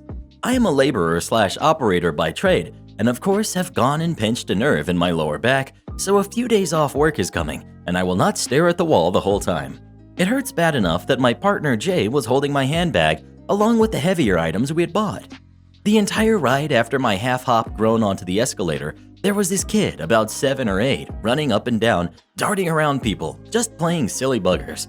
I ignored it as best I could until we came to the bottom, where the kid was just standing there staring at the ground, their feet half on and half off the later. I said, "Excuse me," quietly. "Excuse me," loudly. And finally, "Oi, kid, move it!" By this time, I'm mildly panicking, backing up as fast as my useless back will allow, with Jay trying his best to get out of the way and take the box out of my hands. The kid just looks at me and doesn't move, so I end up half-hopping past him. His mother is at the end of the escalator and just starts laying into me. How dare I yell at her precious baby? He wasn't doing anything. Now, I'm not the nicest person at the best of times, and I was in nothing but pain, as anyone with a pinched nerve can attest. So I snapped and told her an escalator is not a toy. Her kid is blocking the path to not only me, but elderly people, and she had no right telling me what to do if she couldn't even control a kid. All of a sudden, the security guy was there. I was thinking a mix between, "Oh crap," and "How the heck did he get here so quick?" Turns out he had already spoken to entitled mom about letting her kid run amok in the mall, and this was the final straw. Get your kid and get out. The look on her face was priceless. She started yelling at him instead of me, thank God, and security guy gave me the "you can go" wave. We could still hear her yelling when we walked out the doors a good 200 meters away. So not super dramatic, but by God, lady, set a better example. Have you ever been afraid of escalators? Or what about elevators? Please let us know. Oh, don't even get me started on elevators. I can't stand those things. Never upset your farmer neighbor. You might end up really paying for it. So this didn't happen to me, but an attorney that I work with regularly as part of my job. He moved from a very high COL area to our rural community, sold his $2 million house, paid off and inherited from his grandparents, and bought 50+ acres with a huge house in a bedroom community that has a lot of dairy farms. He always used to say how it was much better living up here, both in terms of the lifestyle and monetarily, as his urban $2 million house had property taxes in excess of $40,000 a year. Now, in addition to the huge house, the property was mostly fields, 40-ish acres, and had a 10-acre or so large woodlot. After he moved into his new house, the attorney was approached by his neighbor, one of the area dairy farmers. The farmer told the attorney how he had a handshake agreement with the former owner of the attorney's home/property. The farmer would mow the fields for hay 2 to 3 times per year and would harvest a sustainable amount of trees out of the woodlot. In exchange, the former property owner got 10% of the chopped wood, which was more than enough to heat the house all year long without having to run the oil boiler for anything more than hot water. The farmer wanted to keep this arrangement going, as it had worked out well for both parties for over a decade. The attorney thought the former owner was being taken advantage of and refused to do a handshake agreement, but told the farmer to give him a week to draw up a proper contract. The farmer was not overjoyed with making this out to be more than a gentleman's agreement, but agreed to come back the following week. The attorney decided that what would be fair was that the farmer should pay him $1,000 each time he mowed the fields for hay, since the farmer would feed the hay to his cows for free otherwise, completely ignoring that the farmer was using his own equipment and time to do the haying, and that the lawyer deserved 50% of the chopped wood, not 10%, or at least the 50% of the revenue the farmer got from selling the excess chopped wood, again ignoring the equipment and time investment of the farmer. As you can guess, the farmer refused. This all happened in late 2019, when the fields were rather bare and the supply of chopped wood for the house was full. Well, here comes 2020, and now the fields start looking like garbage, because none of the other farmers will pay to hay the fields. In fact, after speaking with the first farmer, all of the other area farmers are unwilling to mow the fields unless the attorney pays them $1,000 per mowing. And of course, come wintertime, the attorney's woodpile is depleted, and he has to use the oil boiler to heat his entire home, costing well over $300 a month in winter heating costs. Now we come to early 2021, tax prep season. The farmer, being a good and dutiful community-minded citizen, informs the town that he did not cultivate any of the attorney's land for the entirety of 2020, nor did he know of any other farmers who did. Well, as it turns out, this is a big deal, because in our state, farmland is assessed at a much lower value than residential property, and additionally has a separate and lower tax rate. The attorney's land had previously been entirely zoned as farmland, except for the house and a few acres of lawn around it. Now, the town sent out an assessor and rezoned the entire 50-plus acres as residential, which more than tripled the taxable property value and imposed the residential tax rate rather than the much lower farm tax rate. The attorney was quite surprised and furiously told me and everyone we work with all this past week how he's going to sue the town because they now expect him to pay $50,000+ a year in property taxes. Am I the jerk for not accepting my aunt's gift because she always expects favors? I, 18 male, have an aunt who makes a lot of money and she always goes big with gifts for everyone. But the thing is, she always expects us to do any favor she asks for, and if we say no, she reminds you what she got you. This has happened a lot of times with me. On my 13th birthday, she got me a hoverboard, and then every weekend after that, she'd ask me to babysit my cousins. No pay, by the way. Even once, when there was gonna be a dance at school, I missed it to watch them because she made a big deal to my parents about me not appreciating what she had done for me by not wanting to do this favor. Another time more recently, she asked me to be her designated driver when she went out because she doesn't trust Uber drivers at night. I'm not even allowed to be driving that late. Got home at like 2 and had school the next day. That's pretty much how it is every year for everyone. She gifts us new laptops, Apple Watches, games, or just cash. But if we don't do something, she gets mad and doesn't stop talking about it. My birthday was on Friday, and she got me a car. I have her learner's permit, and I'm gonna get my license soon. It's cool and everything, but I already know she's gonna expect big favors over this, and I don't know if I want to be on the hook for that. I thanked her and everything, but I'd rather get my own car. And yeah, she was so mad, like red in the face, and yelling at my parents about how ungrateful I'm being, and any kid would be happy about a gift like this. And I told her I would be happy, yeah, but I already know she's gonna be asking me for so many favors because that's what she does with everyone. Anyways, my parents got mad at me and my aunt stormed out of the house. All I'm hearing now is how ungrateful I am, and I need to apologize to her. My older brother's telling me it's not a big deal, and I could just say no when she asks for favors. But everyone knows when you tell her no, she turns it into a whole drama and just makes you feel like crap for not helping her. So I'd rather avoid it by not even accepting the car. They're still saying I'm not being a very good nephew for rejecting her gifts, so I gotta ask if I'm being a jerk over this. Well, who do you think is the jerk? OP or his aunt? Please let us know. Definitely the aunt. But still, take that car, bruh. And next time she asks you for something, tell her to shove it. No, you can't have my Ferret. Cast. We've got entitled mom. We've got nice kid. We've got bandit. Ferret. We've got Snickers. Ferret.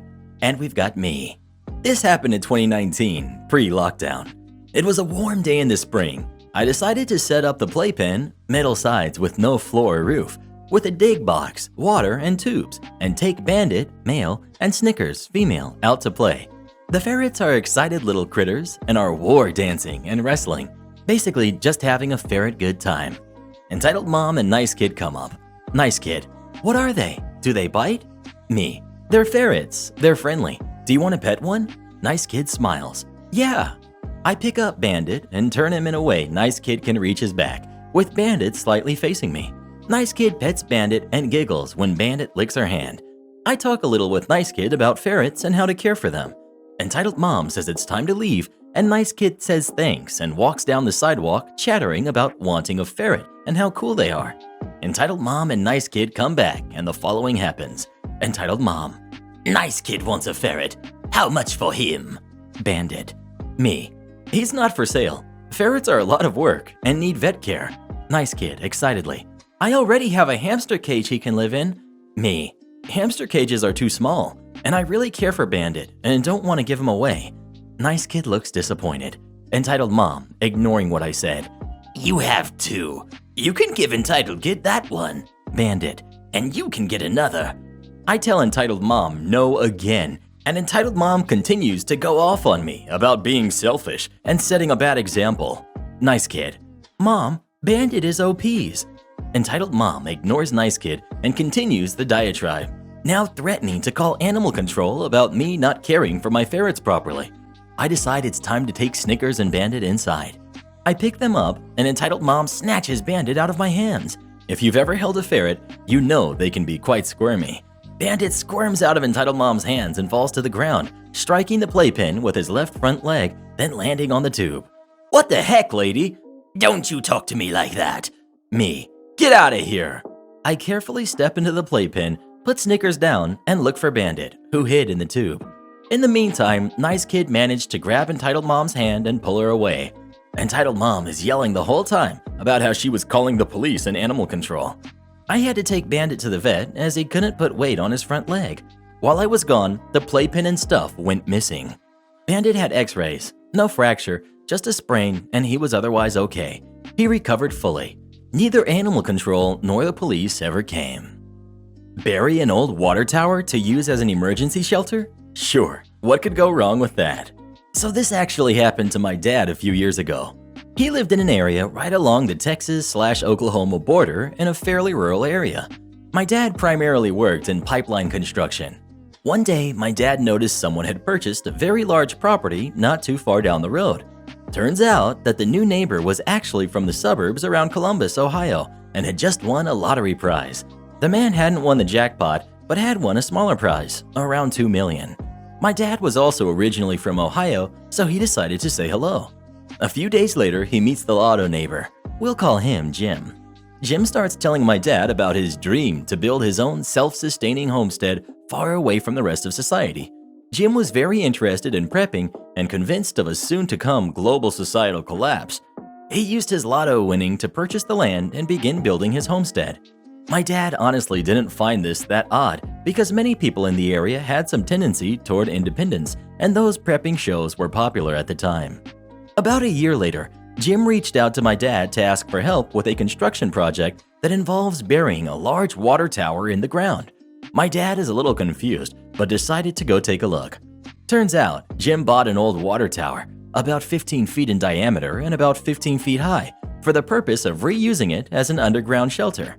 Jim had recently completed the build of a prefab home on his property and wanted the water tower buried partially under the new home, with a trap door built in a closet to access it.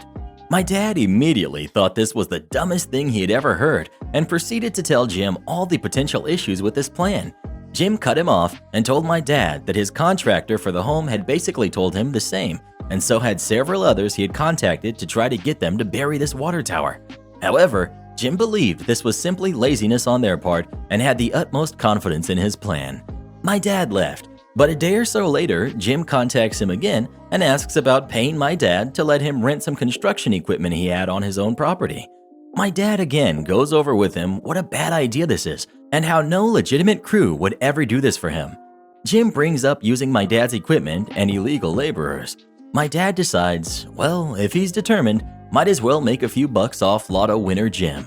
He quotes him some ridiculous price to rent his equipment and says he can ask a guy at work he knows about gathering up a group of day laborers. Jim agrees to the crazy price, and my dad gets in touch with a friend who had a crew of day laborers. A bit later, my dad asks his friend about how the project is going.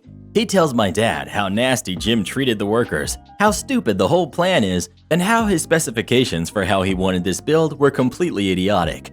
Whenever they'd offer up suggestions or point out why something he wanted was wrong, he'd essentially shut them down and call them a bunch of names. So they buried the water tower and built this secret entrance exactly as he wanted, knowing it was completely stupid. He mentioned they only completed the job because Jim was paying them way more than they were used to making. Everyone agreed Jim was a jerk, but all the more reason to gouge your prices and take his money. A year or so goes by when my dad gets a frantic call from Jim. It had rained quite a bit, which was unusual for the area, and now the entire ground floor area of the back of his home was bowed upward about 2 feet. My dad goes to Jim's and takes a look around, realizing what has happened. Given that they had essentially just buried a large hollow object underneath his home, the rain caused the water tower to be pushed upward and right through his first floor. My dad explained the situation, and Jim immediately lost it, started ranting about how he should have never used those laborers and how he was going to make them come fix it. My dad mentioned how that was probably impossible since most of them go back and forth across the border, but Jim was livid. My dad later found out from Jim that his insurance would not cover the damage to his home because he had buried a water tower under it without telling anyone. He mentioned trying to sue the insurance company, but that went nowhere. He also tried numerous times to find the day laborers, but was told you get what you get when you hire illegal workers to do a project that would never have gotten a permit. Over the months afterward, there was a lot of fallout for Jim, and he couldn't even live in his home due to the damage. It eventually was torn down to be able to remove the water tower from beneath it. He burned through his lotto winnings pretty fast, so we didn't have anything left to rebuild it. He ended up selling the land and moving away about a year later. What's the first thing you would buy if you won the lotto? Please let us know. Probably a new husband, to be honest. Am I the jerk for taking the last slice of pie from my pregnant wife? Okay, title sounds really bad. Here we go. My wife, 29, female, is in her 3rd trimester, and she and I, 28, male, have been married for 4 years. My sister is an amazing baker and has always sent delicious baked goods to family members. It used to be that wife and I would split the goodies pretty evenly, except for the lemon meringue pie, which my wife didn't like, but I loved, so I ate most of that. However, since she's become pregnant, my wife has developed a sudden hankering for the lemon meringue, so much so that, well, she usually ends up eating all of it now. I'm usually at work when my sister delivers the pie, so my wife, at home, will get to it first.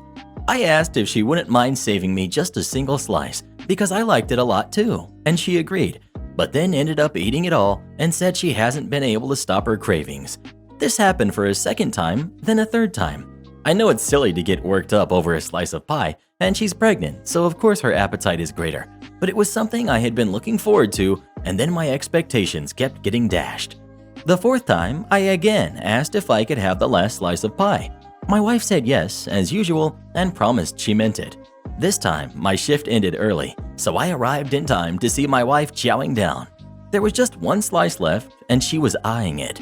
When she saw me, she apologized and asked if she could have the last slice, that now that she had started eating it, she couldn't help but really need it. On the other hand, I had been looking forward to the pie all day. I said no. We talked about this, and you already had the whole rest of the pie. I then took the slice and started eating. My wife immediately burst into tears and ran out of the room, and she's been in there since and not talking to me. I now feel really bad. I didn't think she would react this way, and the pie was not worth whatever distress I caused her. Instead of lemon meringue, I only taste regret. So Reddit, am I the jerk for eating that slice? Edit. Wow, thanks for all the perspectives. A lot of this didn't occur to me. I'm still catching up on the comments, so apologize if I don't get to some questions. As a quick update, my wife came out of the bedroom, and before I could say anything, she apologized. She said that she felt embarrassed about her eating habits for a while. She used to be an extremely healthy eater before the pregnancy, and when I took the last slice, it just drove home all those insecurities. She said she had felt bad every time she ate the pies before and was upset at her own lack of self-control. I apologized as well and told her my issue with the pie was a very silly, insignificant concern next to what she was doing, carrying a baby, and I cared much more about her feelings. She was feeling very tired after that, so laid down for the night, but we agreed we would talk more about everything tomorrow. To clarify some things that I might have described confusingly, she did not eat a pie every day or anything like that. The times were spread apart. And no, I'm not aware of any eating disorders prior to the pregnancy. I'm getting some mixed responses about whether this amount of pie consumption is healthy, but I figured tonight wasn't the best time to bring it up. Also, my wife is generally a very thoughtful, considerate person with no track record of manipulation, so commenters talking about that don't need to worry. Again, thanks everyone for your input. Well, what do you think? Was OP the jerk or was his wife? Please let us know. And you people call me selfish. Instacart shopper freaks out on an employee at a different store. This happened to me a few weeks ago, and I'm posting because I haven't seen this person come into my store for a while now. I work in a small grocery chain that uses Instacart for grocery delivery. Since a lot of the shoppers do this full time, I've gotten to know some of them, and a lot of the others know who I am. I live closer to another one of our stores, so I usually shop there if I have to buy food on my off days. One of the shoppers recognized me and asked me to help her find something that I didn't know about. Since it's a different store and not my department, I politely told her that I don't work at this store, so I have no idea what it was, and I'm not on the clock, so she should go and ask someone who works there. She became livid and started yelling at me, calling me a jerk, and saying that it's my job to help her because I work for the company. The general manager of this location, who I had previously worked with at a different location, was luckily in the next aisle over and came over to see what the commotion was about. She asked me what was wrong, which set the shopper off even more because it was obvious that we knew each other. So she called me a liar and screamed even more about how bad the customer service was. The GM and I were standing there, staring at the shopper, when the GM all of a sudden yelled, "He doesn't work here. If you need help finding something, why don't you go to his store and ask him there?" The shopper went silent and became white as a ghost with embarrassment. You could feel the gears and cogs in her head come to a grinding halt. Then came to me and yelled some more about how I should have told her. I did several times.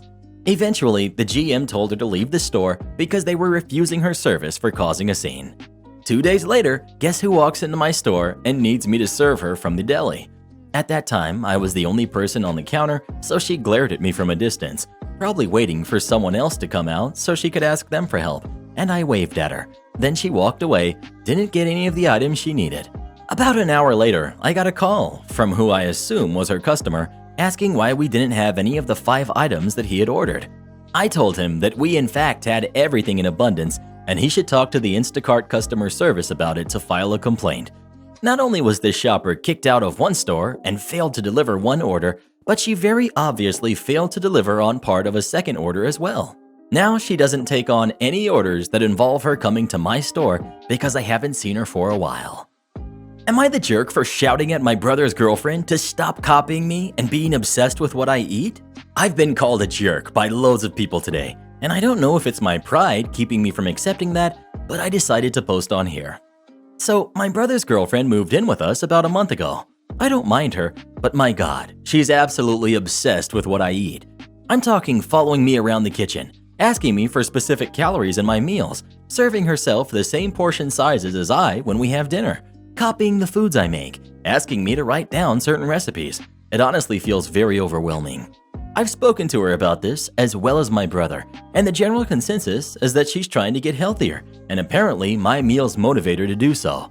Editing in. This upsets me because I have a particular diet that I need to follow due to my severe stomach issues, and she's making it seem like my dietary requirements are her new fad diet, and I know for a fact that she didn't eat like this before she moved in with us. Well, the issue is that the food I eat is absolutely not enough to sustain her. I'm barely 5 feet and eat small amounts due to my stomach illness that limits how much/what kind of food I can keep down at times. I've told her this, but she doesn't care as she thinks it might get her fitter sooner. I expressed that I felt uncomfortable being stalked around the kitchen every single day, but she just would not stop or listen to me. Today I woke up and went to go get an Actimel from the fridge, and as if she was waiting for me, she rushed out of her bedroom and followed me step by step to the kitchen to also grab an Actimel. At this point, I was just so uncomfortable and frustrated and semi-shouted at her if she could please get off my case and go research healthy meal ideas on Google instead of stalking me around the kitchen. She left to go back to the bedroom, and seconds later, my brother came out asking what my problem is. And then, like the domino effect, my mom also caught on to what's going on and told me to apologize to her for being unkind. So, am I the jerk for asking her to stop obsessing over and copying what I eat? Edit. Just to add why it bothers me that she copies the food I make. So for example, the last time I had a really bad day with my stomach, I could barely eat and made myself some plain rice and boiled veggies. She literally didn't eat anything all day until I made myself that food, and then she quickly followed to making the exact same thing.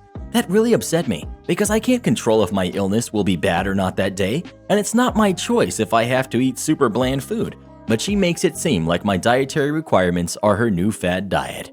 I keep getting asked why I didn't speak to her about this before today, but I did, and to my brother. I mentioned this in my post twice. I highlighted it, so hopefully you can see. I told her how uncomfortable it made me that she kept stalking me around the kitchen all day, every day, and even offered to help her find some healthy recipes on Google for her to try out. But she was not having any of it and carried on following me around the kitchen. Well, what would you do if someone kept following you around the kitchen and copying everything you ate? Please let us know. I'd probably put some laxatives in their food, to be honest. He's your brother. My dad remarried when I was 7 to a woman who is mostly fine, but very spoiled and a terrible mother, unless it's on her terms. They had my little brother when I was 13. I was in boarding school at the time and eventually ended up being brought home to help her out and go to the local school. I'd be woken up by little bro every morning. I'd get him breakfast, get him dressed, get ready for school, and then have to wake the stepmother so she could look after him while I went to school. As soon as I finished school, she'd leave the house and leave me with him. I'd have to take him with me everywhere I went, do the chores around the house, literally raise him. Anyway, school only goes to a certain age, and I had to leave again to continue my education. I missed him like a son. I moved to a single-bed apartment, and they came to visit where I live. They were staying with her cousin, who has a lovely place not too far from where I lived, and easy access on public transport. I didn't drive. Initial plan was that I would go there and hang out for the weekend. I get there with my bags, and as this was a few years ago, the conversation went along these lines. Stepmother: I'm going to go out tonight with some friends. Me: no worries, little bro and I can chill here. It would be better for me if you took them to your place. Mind, I had just got there with my bags on public transport. Me: a pushover. Okay, I guess he can sleep on a blow-up mattress. I call the boyfriend and he comes to get the little bro and I and takes us back to my apartment. He plays with us for a bit and goes home. Around 4 the next day, Saturday, my stepmother calls and says she'll collect little brother on Sunday, and can I meet her somewhere halfway as she doesn't want to drive all the way to my house. Again, I say fine. I want to spend time with my little brother because even though she's a crazy lady, he's an ace kid and I love him. Go to meet her on Sunday. We have the following conversation. Me: it's little brother's birthday soon. What are you getting him? He wants a PlayStation. Me: while you're here, I'd like to take him to the toy store and let him choose a present.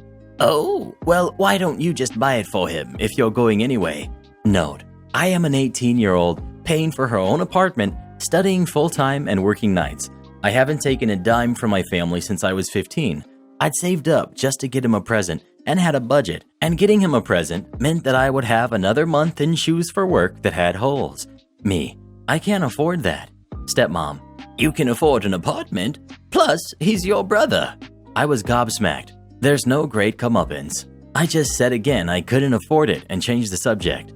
I still wish, 15 years later, that I'd said, he's your son. I told Karen she shouldn't expect guys to stick around if she isn't upfront about having a kid. I'm 30, male, and my friend Sarah, 30, female, is a single mother to a 4-year-old. In the last few years, she's been dating guys, hiding the fact that she has a kid until things start getting serious or accidentally gets outed, and they all get scared off when they find out.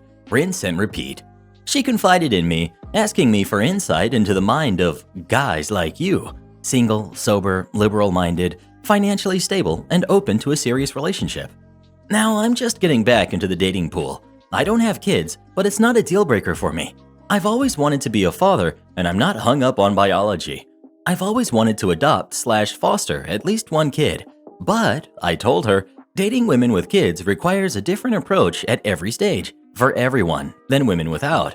There's an ex, custody, managing expectations, planning around her kid's schedule, not getting attached prematurely, etc. And that's all before even thinking about living together, let alone marriage. So she shouldn't be surprised guys don't stick around once they find out she's been lying to them about something astronomical. It's a jerk move, bordering an entrapment. She called me a jerk and insensitive to the struggles of a lonely single mom. Am I the jerk? Edit. Wow, the sheer volume of responses is overwhelming. Thanks for the insight, and the awards are greatly appreciated. Some clarifications. She hasn't really been dating these guys, as in going on dates.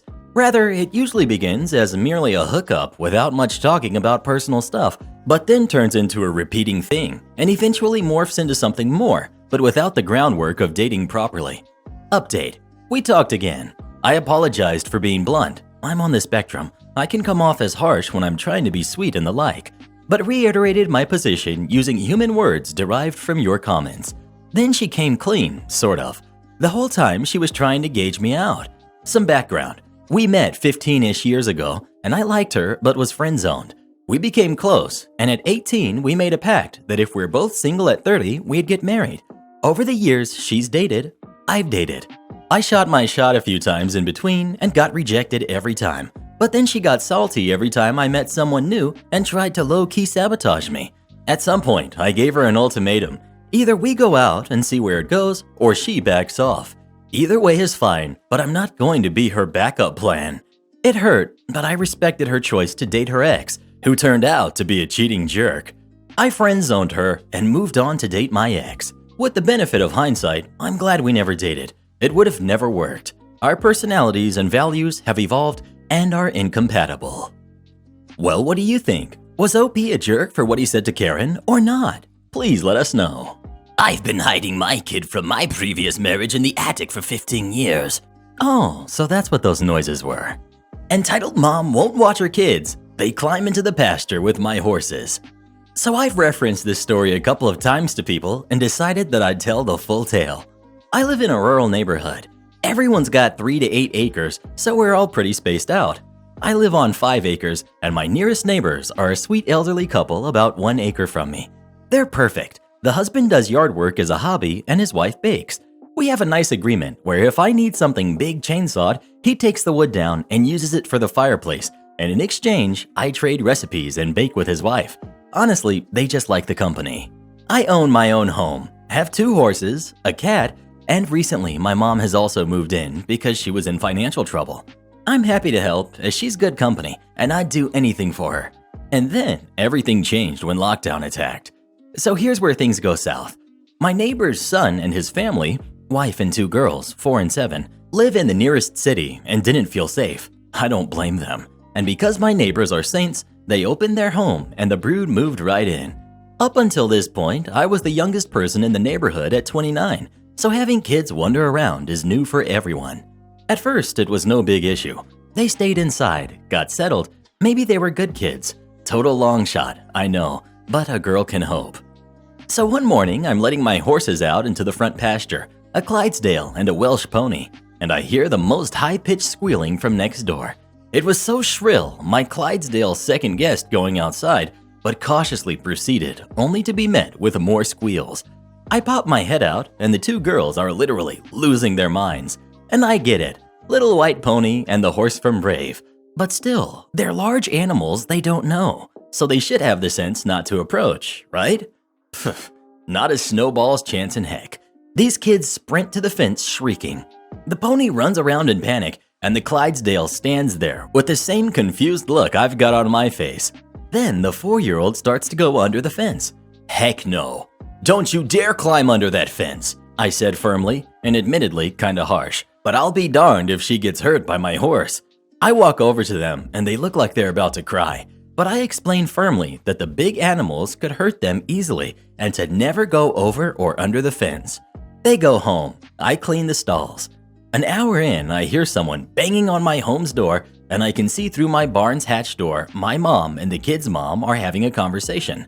The kid's mom then storms down to the barn. I've never met this lady, but I know an entitled parent when I see one. Joy of joys. She starts going off on me. How dare you make my kids cry? They just wanted to see the ponies. Blah, blah, blah. But when she takes a breath, I get my point across. Ma'am, your youngest was crawling under the fence towards two large animals none of you know. That Clydesdale is a 2,000-pound draft horse. He can literally crush you, not feel it, and do permanent damage.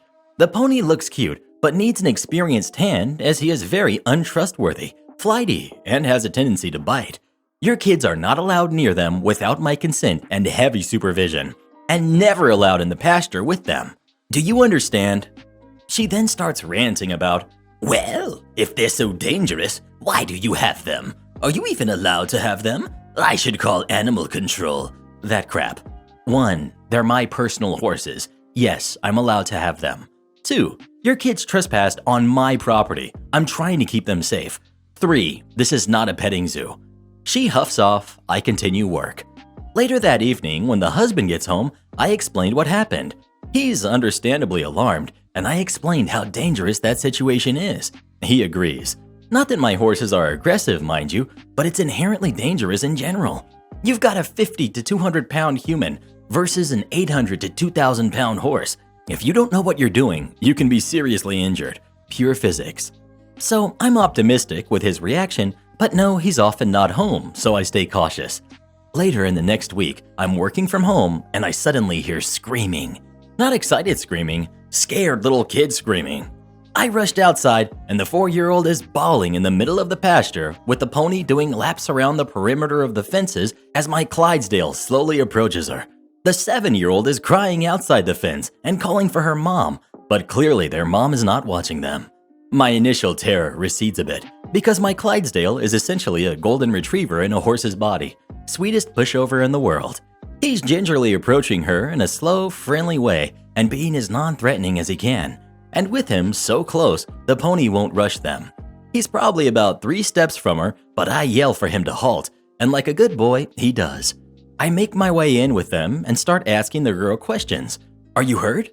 Being paramount, she's not, but she's clearly scared, so I pick her up and walk out, making my Clydesdale heel to me just in case the pony gets a dumb idea. The mom is still nowhere in sight, so I take them to my neighbors. What proceeds is about 30 minutes of screaming and crying. The girl's mother was the one to open the door. She starts screaming at me and firing off questions before my neighbors intervene. I tell everyone exactly what happened, and my elderly neighbors blew up at her, not me. They screamed at her for being so irresponsible and negligent, how they could have been heard. The mom tried throwing blame on me, but they weren't having it. My neighbors apologize profusely, and I go about my day until the husband gets home. He came by and apologized too for his family's behavior, and especially the behavior of his wife. I accepted it and said I understood. They're just kids. I too know the allure of magnificent, fluffy horses. The mom was at fault for not watching the kids. I'm just glad everyone was okay. The girls were still really shook up, so I extended an olive branch because, well, I was an overexcited kid who liked horses once too, just with a horse mom who knew what she was doing. And I didn't want this to completely scare them from being around horses. So the next day, I properly introduced them to my Clydesdale, with him in his stall with the inside hatch open and the girls being supervised by their father and me, safe in the barn. They loved it. Clydesdale loves the attention. Everyone's happy, right? Well, except the mom, who took my olive branch as an offer to teach them horseback riding, give free lessons and other crap. But her husband shot it down hard, and presumably so did my neighbors. Since then, it's been quiet. I did, however, install a second electrical wire on the bottom, not just on the top, just in case. And yes, they did test it. 7-year-old got zapped pretty good and got in trouble with her dad. Aside from that, there have been no incidents other than them wanting to pet them when I drop evening feed once in a while. Here's hoping it stays peaceful. But seriously, don't go up to animals you don't know. Have you ever been horseback riding? If not, would you like to? Please let us know. I used to have a horse named Epona. She was the best. You're not giving me an ETA for a fix? I'll flood your ticketing system. This happened around 2012. Back then, I used to live in Southern Europe, one of the Mediterranean countries.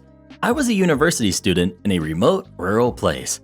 I had just moved to a new apartment, and naturally, my first order of business was to make sure that I have a running internet connection. The problem was that, due to the place I was living in being so remote, There was only one ISP provider available. You didn't like the provider? Too bad. Anyway, I signed the necessary paperwork in time, moved to the new place, set up the router and all, and thankfully my connection is fine. That is, until day 3 or 4, when out of nowhere, my internet connection dies, but my phone line was working normally. Okay, no probs. I call the ISP to open a ticket. The representative tells me that they will get back to me soon. A few days pass by and I get nothing, so I decide to call them again. The representative tells me that they are still investigating the problem and that they will get back to me soon. Now, this is the point where I'm starting to get frustrated. I know that the internet in the area is fine. In fact, my next door neighbor's internet connection is great, so the problem must be something that is easily fixable, right? Wrong. A week has passed by and I call them again. This time, the representative tells me that they have investigated the issue and the problem is officially of unknown origin, which means that they cannot give me an ETA for the fix. I hang up the phone, feeling sad and perplexed. As I contemplate my internetless existence, the representative words echo in my mind. Unknown origin. We cannot give you an ETA. Slowly, my sadness transforms into denial. How is this even possible?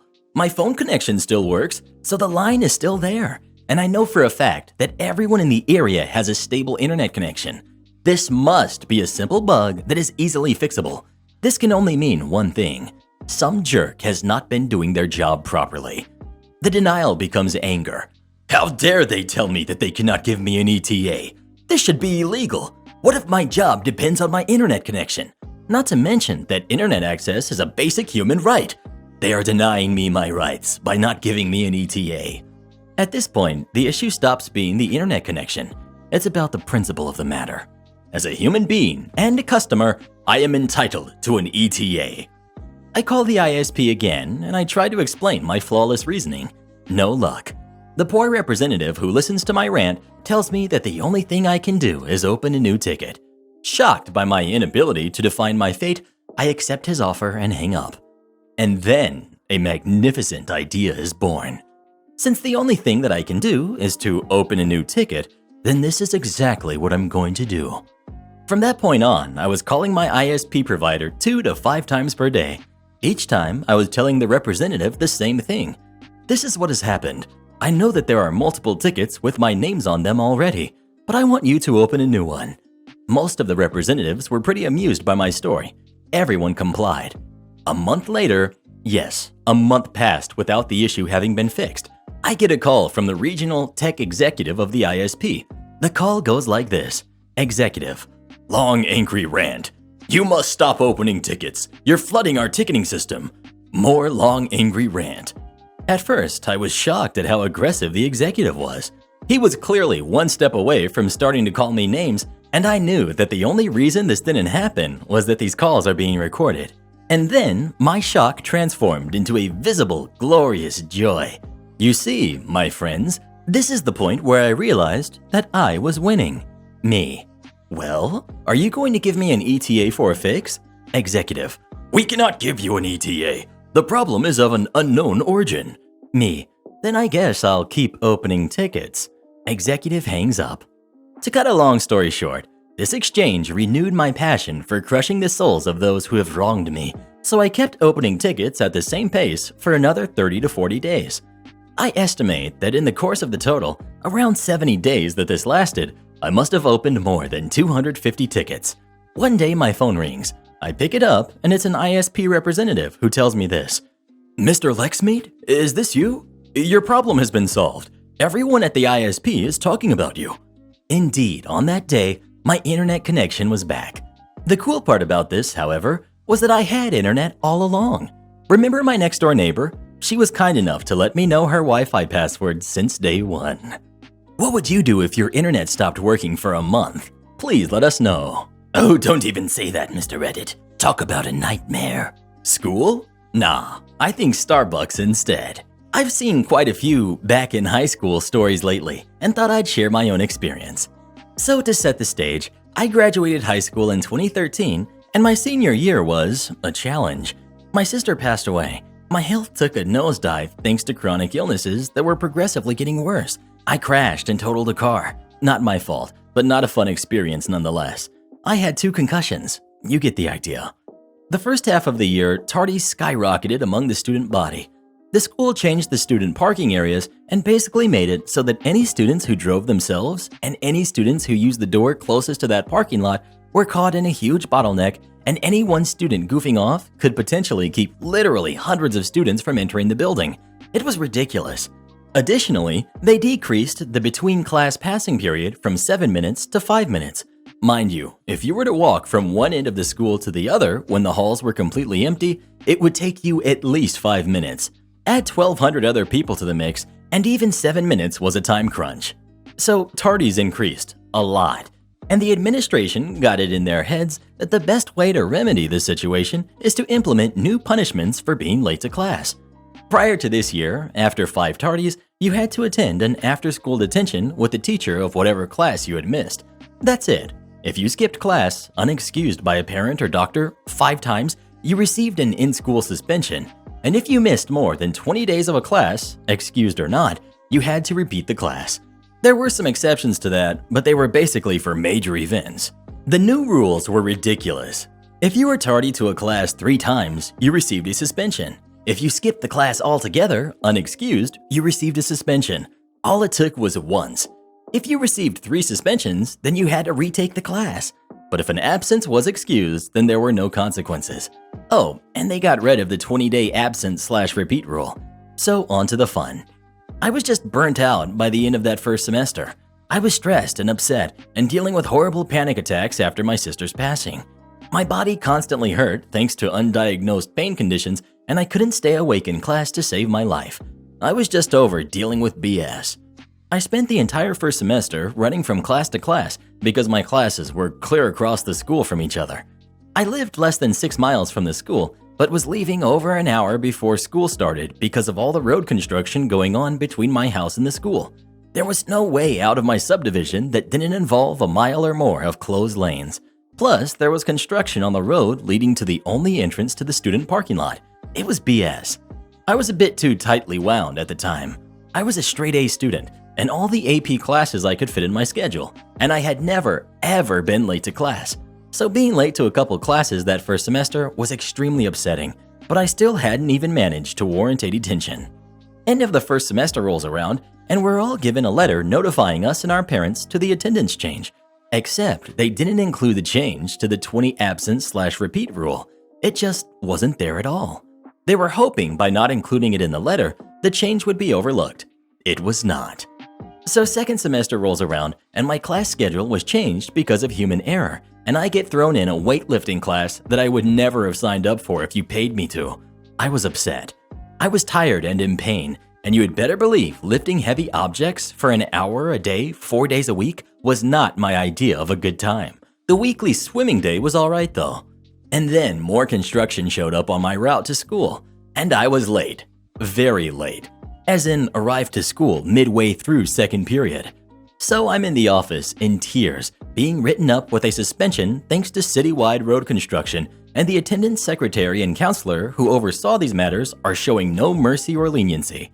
I'm handed the write-up to sign and a copy of the attendance policy in full, and lo and behold, the change to the 20 absence/repeat rule is on there, as is the word unexcused, as in all unexcused absences will result in a 1-day suspension. Do you see it? Do you see the loophole? I cackled. I flat out cackled. Pulled out my cell phone, called my mom, said, "Hey, I'll explain later, but I need you to call the school and excuse me from my first and second period. Thank you, love you, bye." And before I could even slide my phone back in my pocket, the attendance line rings. To say the secretary and counselor were upset would be an understatement, but I wasn't done yet. After gleefully shredding the write-up, I asked if this copy of the attendance policy was mine to keep and proceeded to highlight the word unexcused and the change to the 20-day absence/repeat policy. I then turned to the counselor. Me. "So, I want to be sure I understand this correctly. If I show up late 3 times, I get suspended?" Counselor.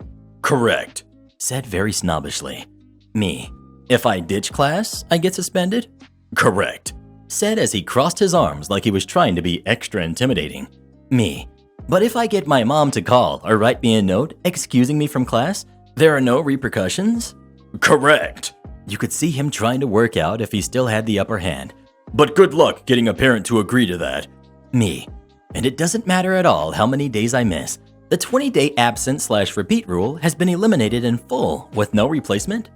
And that's when he understood the loophole I'd found. I kid you not, watching that man crumple as he came to the conclusion that I found a way around the suspensions was the best fall of man I've ever seen. He uncrossed his arms and seemed to deflate straight onto a chair. Correct. Me. Wonderful. Thank you for your time. I've got some time before third period, so I'm gonna go hit the vending machines. Bye. And off I went. Strolled into third period with pretzels and a Coke, happy as a clam. That night, my mom wrote me out roughly 50 notes that read, I excuse Elf from blank period. If you have any questions, please give me a call at my work number. Signed, Elf's mom. And she repeated writing out those notes a month or so later. I skipped everything. Gonna be cutting close to making it to first period? Skip it. Hit Starbucks instead. Don't want to go to that stupid weightlifting class?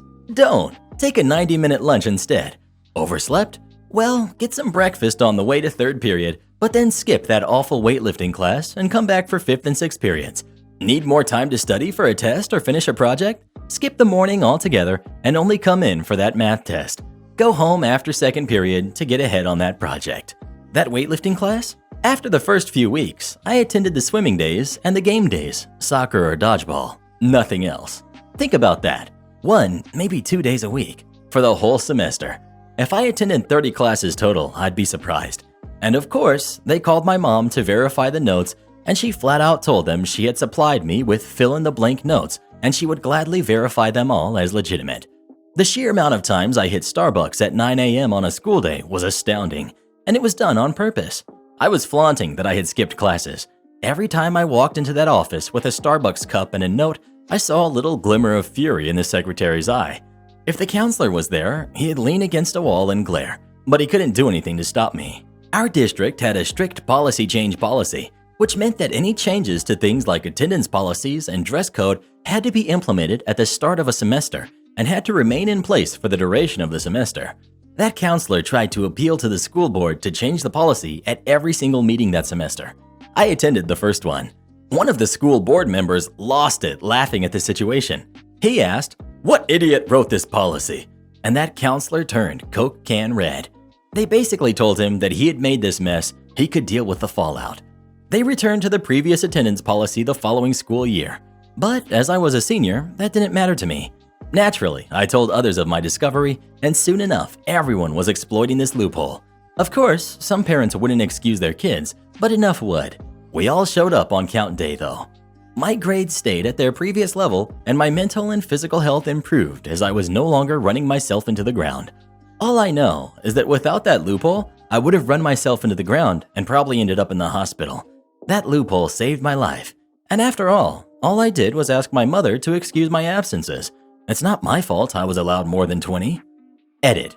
I saw a fair question about the legality of truancy and how schools don't have to accept notes as excuses, but the comment was deleted before I could reply. Schools don't have to accept parental excuses indefinitely. That was why this was so dumb. The school got in a ridiculous amount of trouble for the number of absences that semester, but it happened after the fact, and I'm not sure if it was trouble at the district or state level. I do know that the counselor doesn't work for the district anymore, but I don't know when that separation happened. I checked and checked again and checked again after that I wasn't doing myself over in getting my diploma. And none of the underclassmen who took advantage of the policy had to repeat anything in the following years. So it really was this weird fluke that ended up with perfect timing as far as I'm concerned. As for not accepting notes after a certain point, that was part of the change in policy. Up until that semester, anything over 5 excused absences had to be a doctor's note, so my mom could call me 5 times, but the other 15, to hit the 20 limit, had to be a signed doctor's note. The new policy did not include that requirement anymore. Why? Who knows? I think the logic, if you can call it that, behind the new policy was that they thought parents wouldn't excuse their kids' absences for no particular reason. My mom did not give a darn if I actually went to school as long as my grades stayed good. She knew I was struggling, and school was the main factor in that. As it was, I could have gotten a doctor's note for an extended absence. I didn't know at the time, but the constant pain and fatigue were flares of disabilities that would have guaranteed me excused absences by a doctor. When I was finally diagnosed a few years later, my PCP was surprised I had actually made it through high school given how sick I was/am. I wish I knew where my report card from that semester was. I kept it because the absences are listed and were utterly insane. But you're totally right. I have no idea how I escaped any state attendance requirements, but I sure as heck wasn't about to ask them. Am I the jerk for turning off his debit card after I found him sending his brother money weekly in secret? Alright, y'all. I'm actually still really upset right now, so if I come off as tense, I apologize. I'm 28, female. He is 29, male. His brother is 34, male. As of last month, my boyfriend lost his job after the rise of cases at his workplace took over. They closed their doors with no definite return date, but from everyone's understanding, it's going to be weeks, with the possibility of remote work, but again, no definite. Therefore, I have been pulling more hours to make up for the loss of his income. I have 2 sons as well. My bills run roughly $1,900 a month, and my income is only $2,600. So generally speaking, the extra goes toward food and basic needs. Last week, by the mercy of God, I was given a promotion as well as a $1,500 bonus for being with the company for 6 years. With that said, we had some extra money. Well, I went on break about 30 minutes ago, and when I took off my headset, I heard my boyfriend speaking to his brother on speakerphone. His brother asked him to send over the weekly amount. I eavesdropped and then checked my bank statements. We have a joint account, and have found that he has been sending his brother $50 to $75 a week. I confronted him, and he said he had been helping his brother out with gas money so he could get to and from work. I said, well, that's the end of that actually, because I'm not supporting your brother and wouldn't even if I could afford it. His response was, I'm not going to just stop helping my brother. He needs me. I immediately went on and turned off access to his debit card and told him, since you want to take my money without my permission when I could be using it for food for our kids, you'll no longer have access to any of the money at all. He's saying I'm being ignorant and that it wasn't breaking the bank. I told him I didn't care and refused to turn his card back on. Am I the jerk? ETA. Been together 13 years. All money in the account is money that I have busted my butt for, since he has not been working for a little over a month. He started sending his brother money on January 5th, 7 days after he lost his job. He was already blowing through the portion of money that was his in our shared account and is now plugging away at my money. ETA again. I should have included originally that his brother has already bled his sisters and moms dry of funds because he takes his paychecks and spends them on various women constantly. He's always going after women who need help, once even offering up his housing so a woman who never worked a day in her life could have a roof over her head, which meant that he had to move out because she didn't trust sleeping in the same house with him. So I doubt this money was for gas. This is just a lie he told my boyfriend.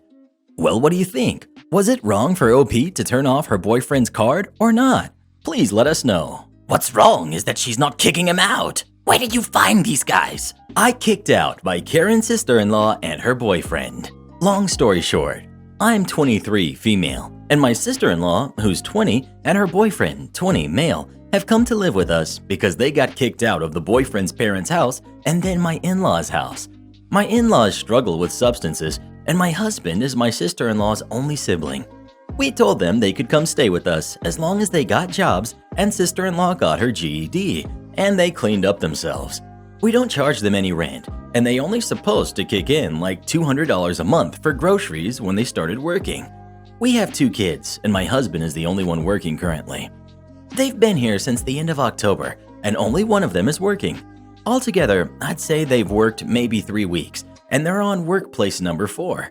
It's been 3 months. They argue with us when we tell them to do things, complain that the Wi-Fi doesn't reach their bedroom, so it makes playing video games hard, refuse to pay for any of the groceries or household supplies they use. They have enough money to buy booze and vape pods, but not enough to pay for their car insurance, which led to them getting a court date when they got pulled over. Guess who got to pay for their car insurance? Us. This is literally wrecking my marriage because I'm so angry all of the time from these adult moochers living in my house. We've offered to pay for a deposit and first month's rent on an apartment for them, but they don't want that. I've got to be able to keep a job for longer than a week first. Direct quote from my sister-in-law. Not to mention, she's been talking about having a baby. We've tried nicely talking to them. I've tried being a tough guy and nothing is working. I'm done and I want them out. Would I be the jerk if I told them they can either pay for half of an apartment and we can pay for the other half by April 1st, or they can find somewhere else to go? Either way, they're getting the heck out of our house, even if it's to the streets. Edited to add, my husband's parents struggle with substances and are a mess. It was not out of the blue that something crazy would happen, and my sister-in-law and her boyfriend needed to get out ASAP. In fact, the straw that broke the camel's back was when my mother-in-law attacked sister-in-law and her boyfriend. I've never met the boyfriend's parents and had not met sister until they came out to live here. They live across the country, and for obvious reasons, my husband tries to keep his distance, so he wasn't really sure what was going on with his sister either. They're not addicts or bad people, just incredibly irresponsible, disrespectful, lazy, and entitled to other people's stuff. My husband's grandmother also really encouraged us to have them come stay with us because she thought they'd do well here. Not trying to argue with anyone, just fill in any holes into our logic of allowing them to come stay with us. Obviously, we thought they were capable of functioning in society, or we wouldn't have given the expectations we did. Job, GED, be responsible, and clean up your mess, etc. Hope that helps clear things up. Well, what do you think? Would OP be the jerk if they kicked out Karen and her boyfriend, or not? Please let us know. I think OP will be the jerk if she lets them stay. Those in-laws sound insufferable. You can't just give away coffee. I worked as a shift, night, manager at a local chain pizzeria for some time in my college years. I was hired by Owen, the franchise owner. My store GM was Jay, but he spent most of his time at our new store. There were two other managers, Amy, who was day shift manager, and Bill, who was not officially a manager, but worked on Amy and my days off as the shift manager. This store was probably the most crime-ridden place I've ever worked. They actually had a second drawer, just for in case you got robbed. My first solo night, my driver was hurt during a robbery while getting into his car. Sometime during my first month, the store both got robbed and was broken into. Now, we were only a few blocks from the county jail and the sheriff's office, state police post, EMS garage, and right across the street from a firehouse. But that didn't seem to discourage those looking for a quick buck. So shortly after the store getting robbed, I found an old urn-style coffee maker in storage and got an idea. The next day on my way to work, I stopped at the local service supply store, picked up some coffee cups with lids and a little dry erase board. Mind you, I didn't have purchasing abilities yet, just picked it up out of my own pocket. I got to work, set it all up, and wrote on the sign, "Police, Fire, EMS, help yourself." The first couple days had no takers, but I did sell a couple cups for a few cents. It might have been a week when someone broke into one of the other businesses in the strip mall. Of course, the officers came in asking if we had seen anything, then helped themselves to a cup of coffee. From then on, we almost always had at least one officer either in the store or parked in the lot out front. And suddenly, we no longer had a bunch of crime at the store.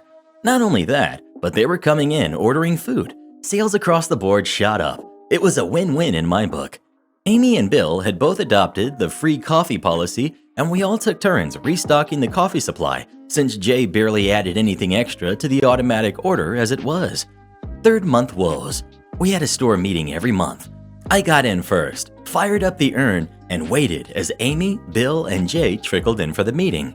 Amy, Bill, and I all had a cup of coffee as Jay went through the usuals, and then laid into us on the coffee. Jay: "We're not giving away any more of my coffee." Amy, Bill, and I looked at each other. We've been buying the coffee in cups. It's no loss to you, and sales are up. Jay: "We're not a coffee shop, and it cost me $1 for every cup. You can't give away $1 all the time." Nee, knowing full well it was closer to a dime per cup. Once again, you're not buying the coffee. Here's the receipt with my card on it. This went back and forth a couple rounds. Amy and Bill tapped out when Owen walked in. Owen wanted to start some type of club card program, like buy a card, then 5 pizzas, get a pizza for free. This is when it hit me. I'd combine club card and coffee. As soon as the meeting was over, I ran to the back quickly and designed a punch card. I put both punch cards and coffee into the point of sale system. From that day on, I sold 2 club cards. The first aforementioned pizza club, the other a coffee club. 12 coffees for $1. I also put up a Buy a Hero a Coffee Club cup, where customers could drop $1 in for the next fire, EMS, or police officer to get a card, and it was very popular.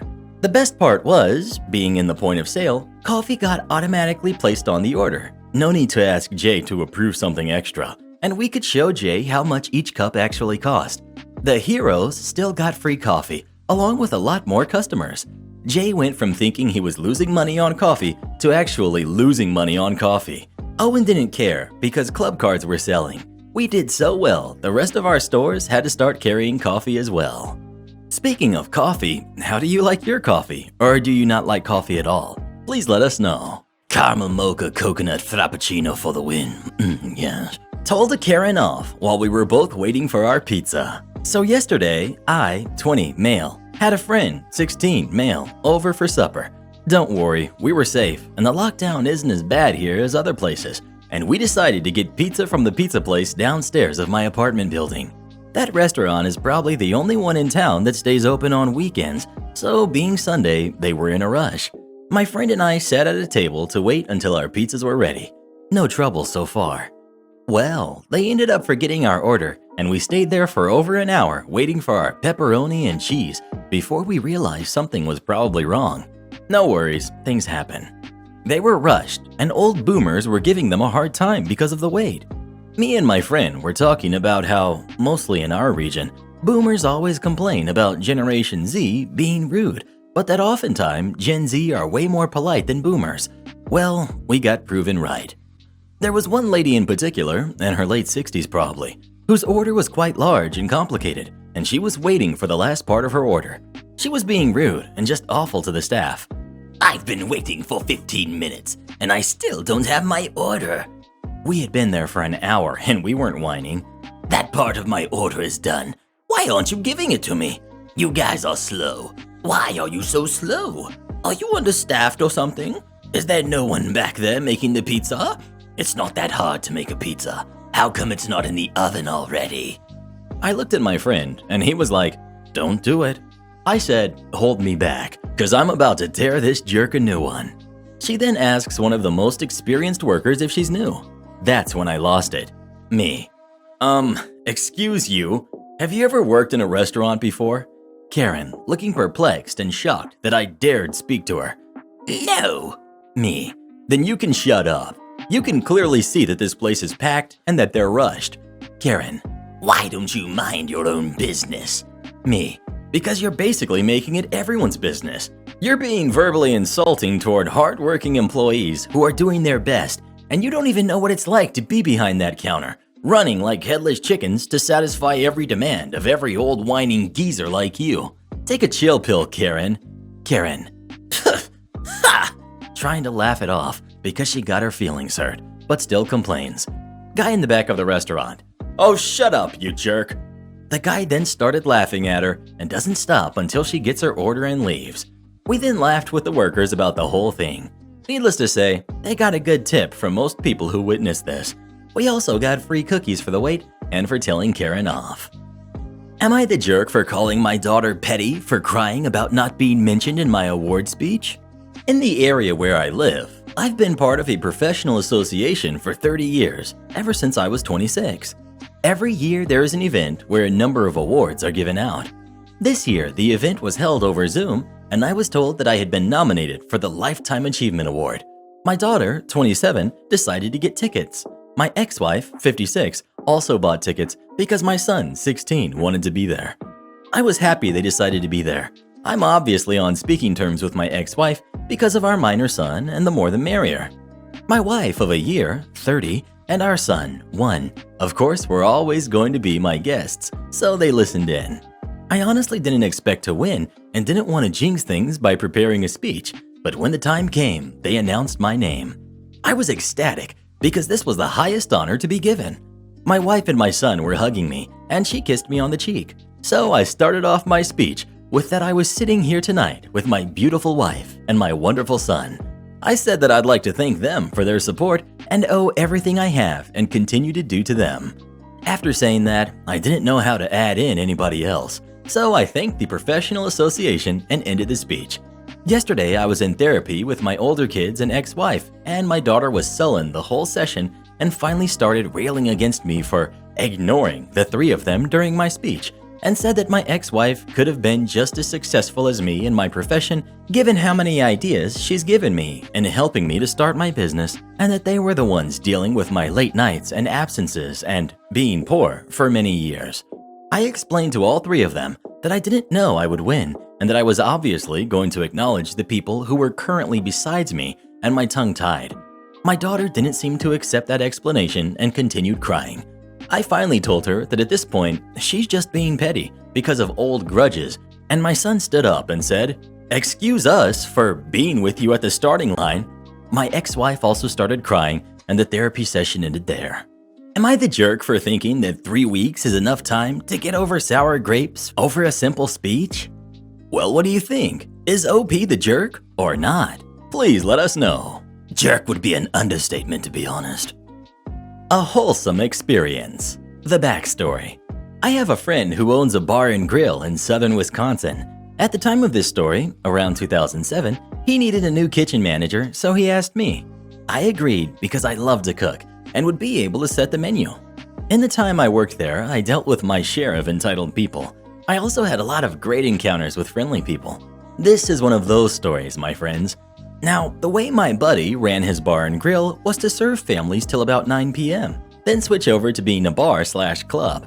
Basically, kids weren't allowed in after 9. The cast. We've got the girl. She was 7, going on 25, and so kind. We've got her overworked, extremely tired mother. We've got the assistant kitchen manager, and we've got my buddy and me. Now the story. It was about an hour before we switched from family-friendly to adults when the mother walked in with the cutest, sweetest girl I'd ever met. You could clearly see that mother was on her last leg. I later learned that she worked retail and had to deal with a gaggle of overzealous Karens as well as an overly flirtatious manager. She and her daughter were shown to a table and their order was taken. At some point, while waiting for their order, the girl had to go to the bathroom. She told her mom that she could go by herself and her mom agreed. I was busy in the kitchen, as usual, when the girl walked in, clearly not being able to actually find the bathroom.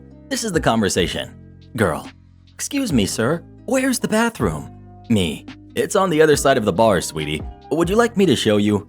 We weren't really all that busy in the kitchen, and my employees could handle things, so it wasn't an issue. She nodded, and I held out my hand to her. We made our way to the bathroom. Once she's safely inside, I returned to the kitchen. 5 minutes later, she's back. "Hi, mister. What you doing?" Me: "Hey, sweetie, I'm cooking food for customers." "Can I help? Mommy lets me." "Sorry, sweetie, but you're actually not supposed to be back here. Why don't I take you back to your table?" "Okay." Now here's where I learned how mischievous this girl was. She led me back to her table. "Mommy, I found a new daddy." Me: Her mother, under her breath: "Not again." To the daughter: "We talked about this. You can't keep trying to set me up with random strangers." To me: "I'm sorry. She does this all the time. Her father walked out on us when she was a baby." Me: "It's all right, miss. It'll be a great story someday." Her mother, laughing tiredly: "That's true." I returned to the kitchen and actually ended up taking them their food. We chatted for a bit while they ate, and I comped their meal. They came back at least once a week, and her mother and I ended up becoming great friends. She eventually found the girl a new dad who adopted her on her 16th birthday. Not me, I'm her adopted uncle. I was there for the event. Her daughter blushes every time we tell this story. I was really hoping OP and the mother would have ended up together. Me too, Karen. Me too. Am I the jerk for locking the gate to my yard? My new neighbors and I share a fence, which has a small gate connecting both yards. It's more a detachable piece of fence. The family who has lived there previously was good friends with my parents, who've also moved away some years ago. So having this gate was really just a nice thing to have. Since my parents moved, it went mainly unused and I never bothered getting rid of it. A few months ago, a family with 2 boys moved into the house. I was being friendly and told them about the yard access, figuring they wouldn't use it since we were just neighbors. Again, since lockdown, their boys had been spending time playing ball games in the yard, occasionally shooting one over the fence and entering without permission to get it back. And that's not even half of it. They've started playing their ball games over the fence, with one kid standing in my yard and the other kid in their own. I've also seen them petting my dog and playing hide and seek, giving them a warning every time and telling their parents that I do not want them in my yard. Granted, they don't break anything, they don't steal, they're not messing my garden up, and they're overall just really bored kids who want to expand their games. But it's my yard, and I get to decide who enters it.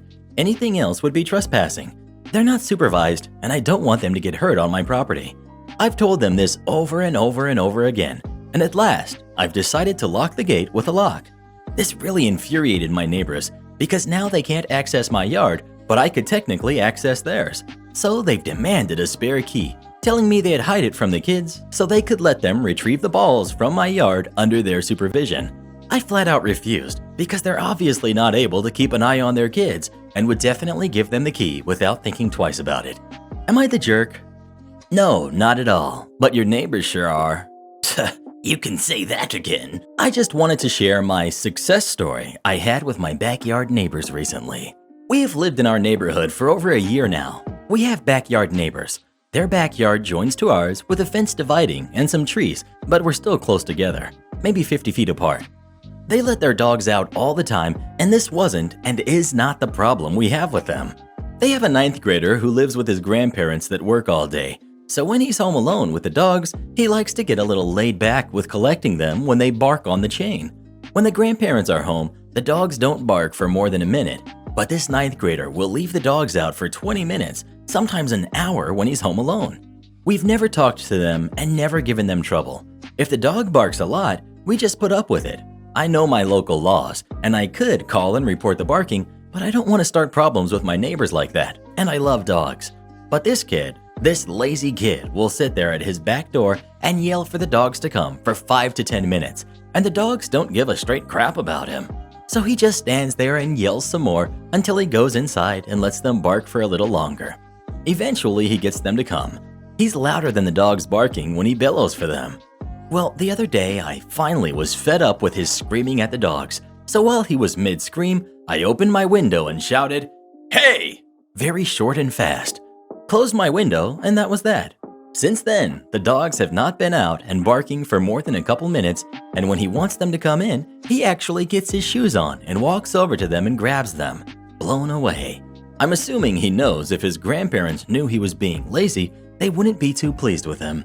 And if any of them decide to lay into me about snapping at that 9th grader, I'll tell them, "Oh, he doesn't like being barked at? Imagine how we felt for the last year living behind you." Scout! Scout! Come! Come! Scout! The 9th grade neighbor every day, multiple times a day. Am I the jerk for telling my friend that she has no right getting mad that her Netflix account got canceled? So my friend is a heavy Netflix user. She was in the middle of a show when her account got canceled. However, she uses her friend's Netflix account, and I believe this friend was okay with them using it. However, today I was told that when she tried to log in, she received an incorrect password notification. And when a Netflix account gets canceled, the error says something along the lines of, "Would you like to renew?" She says she is upset at both, 1, being lied to, as the Netflix-owning friend lied about canceling the account when really she changed the password, and 2, being mid-show when the password was changed. I can kind of understand the part about being lied to, but not the mid-show part. She and I agree that it would be more mature for the Netflix-owning friend to just tell her and her family that they don't want them on the account anymore, but I understand why they lied, to be honest. However, I feel like she has no right about the fact that she no longer has access to the account. It's not hers, and she's not too close with the people who own the account. For example, if I give you my phone charger and I want it back, even though my phone is at 80%, then it's my right to get my charger back. It would be whack and odd of me to ask, but in the end, it's my property. She then kind of went on about how she doesn't want to hear about what's morally right and just wants to vent to process emotions.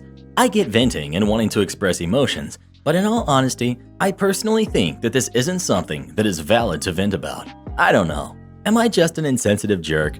Edit. Thanks to all who have responded. I felt bad when she said she just wanted to vent, but even then I was like, come on man, this is not the right thing to be upset at. Well, what do you think? Does Karen have a right to be upset or not? Please let us know. Here's an idea, Karen. Get your own Netflix account. Fiance left me due to my health condition. I left her destitute. We dated for 4 years and had what I thought was a great relationship. We were both well-established professionals who both owned homes in the same neighborhood and both with daughters in the home. Her daughter was 11 and mine was 16 when we met. We had actually planned to get married, build a house, and raise the two together. We planned the house build because she had recently been diagnosed with a neurological disease that would eventually put her in a wheelchair and need something ADA friendly. During the planning stages, I began doing landscape and construction projects on her home to increase the resale value. All in, I invested roughly $30,000 into the home, running everything through my side construction business for tax, permitting, and resale purposes. We had a contract that payment would be made upon the sale of the home. I produced invoices for each and every project, but never pushed for payment because of the prior agreement. Fast forward 6 months, we're looking at property to develop and finalizing drawings on the home when I began feeling ill. I couldn't eat, constantly vomiting and passing blood. I began noticing that my abdomen looked swollen, which was odd because we were both very clean eaters and were in the gym every day. So I went to the doctor and began having tests done. During this time, she began having small cognitive issues, and the stress of her current position was exacerbating her condition. So she took a $20,000 per annum cut in pay along with a lesser position inside the company. After a month or so of different tests and a biopsy, it came back that I had a golf ball-sized tumor in my stomach and would need to begin chemotherapy. So I began chemo and radiation treatments, which made me, expectedly so, extremely ill. She was spending time helping around my place on the weekends and staying over more, to the point that they were both at my home more than theirs. At this point, I suggested that we go ahead and put one of our houses on the market and move in together until the new house was built. I have great supplemental insurance as well as a long-term illness plan, so using that coupled with the sale of one of our houses would push us through comfortably and help ease the financial stress on her. Shortly after this discussion, she became extremely distant. Her daughter wasn't coming down and hanging out with mine anymore. She had excuses for not getting together. She quit driving me to treatments and stopped staying over. She then dropped a bomb, a sentence that will forever be burned into my psyche. I love you, but I can't see myself taking care of someone this sick in the long term, and I don't think we should see each other any longer. In a text. It broke me, I won't lie.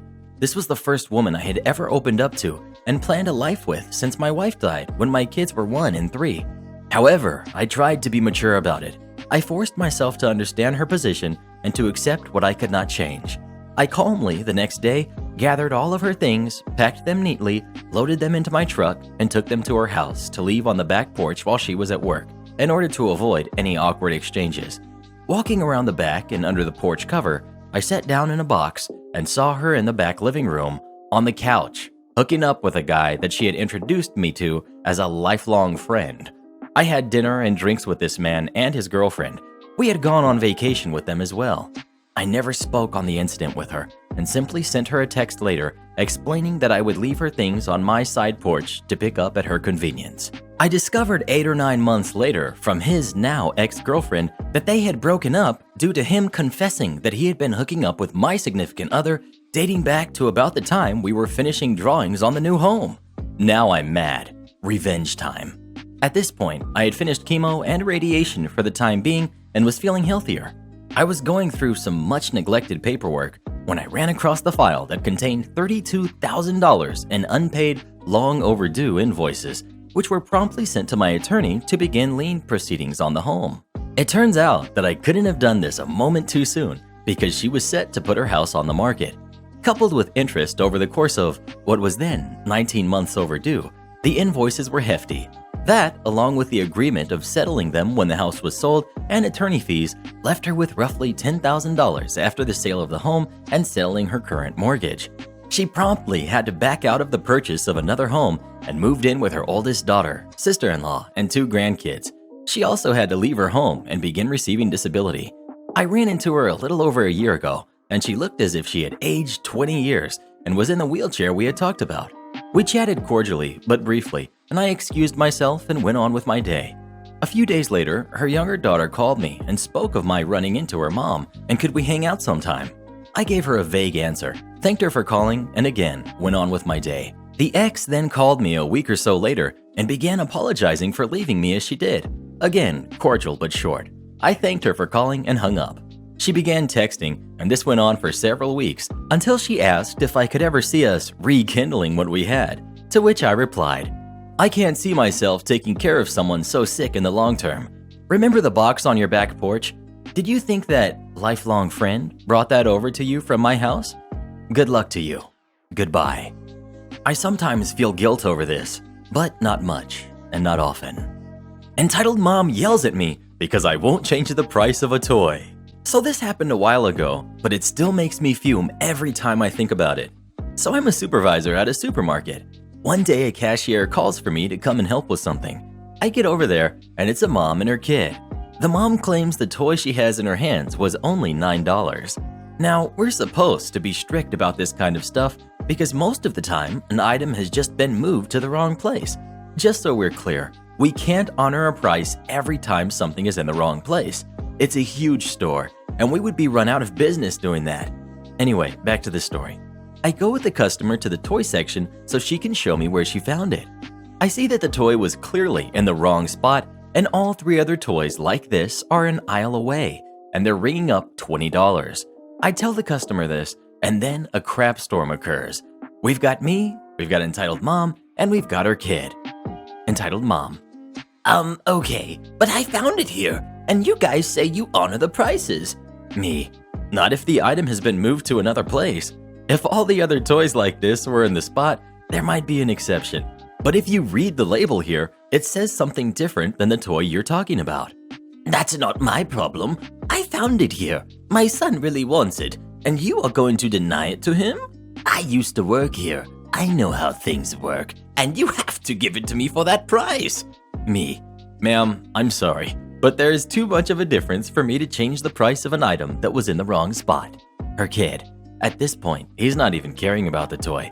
He's playing with a phone and seems perfectly content. Entitled mom. Are you kidding me?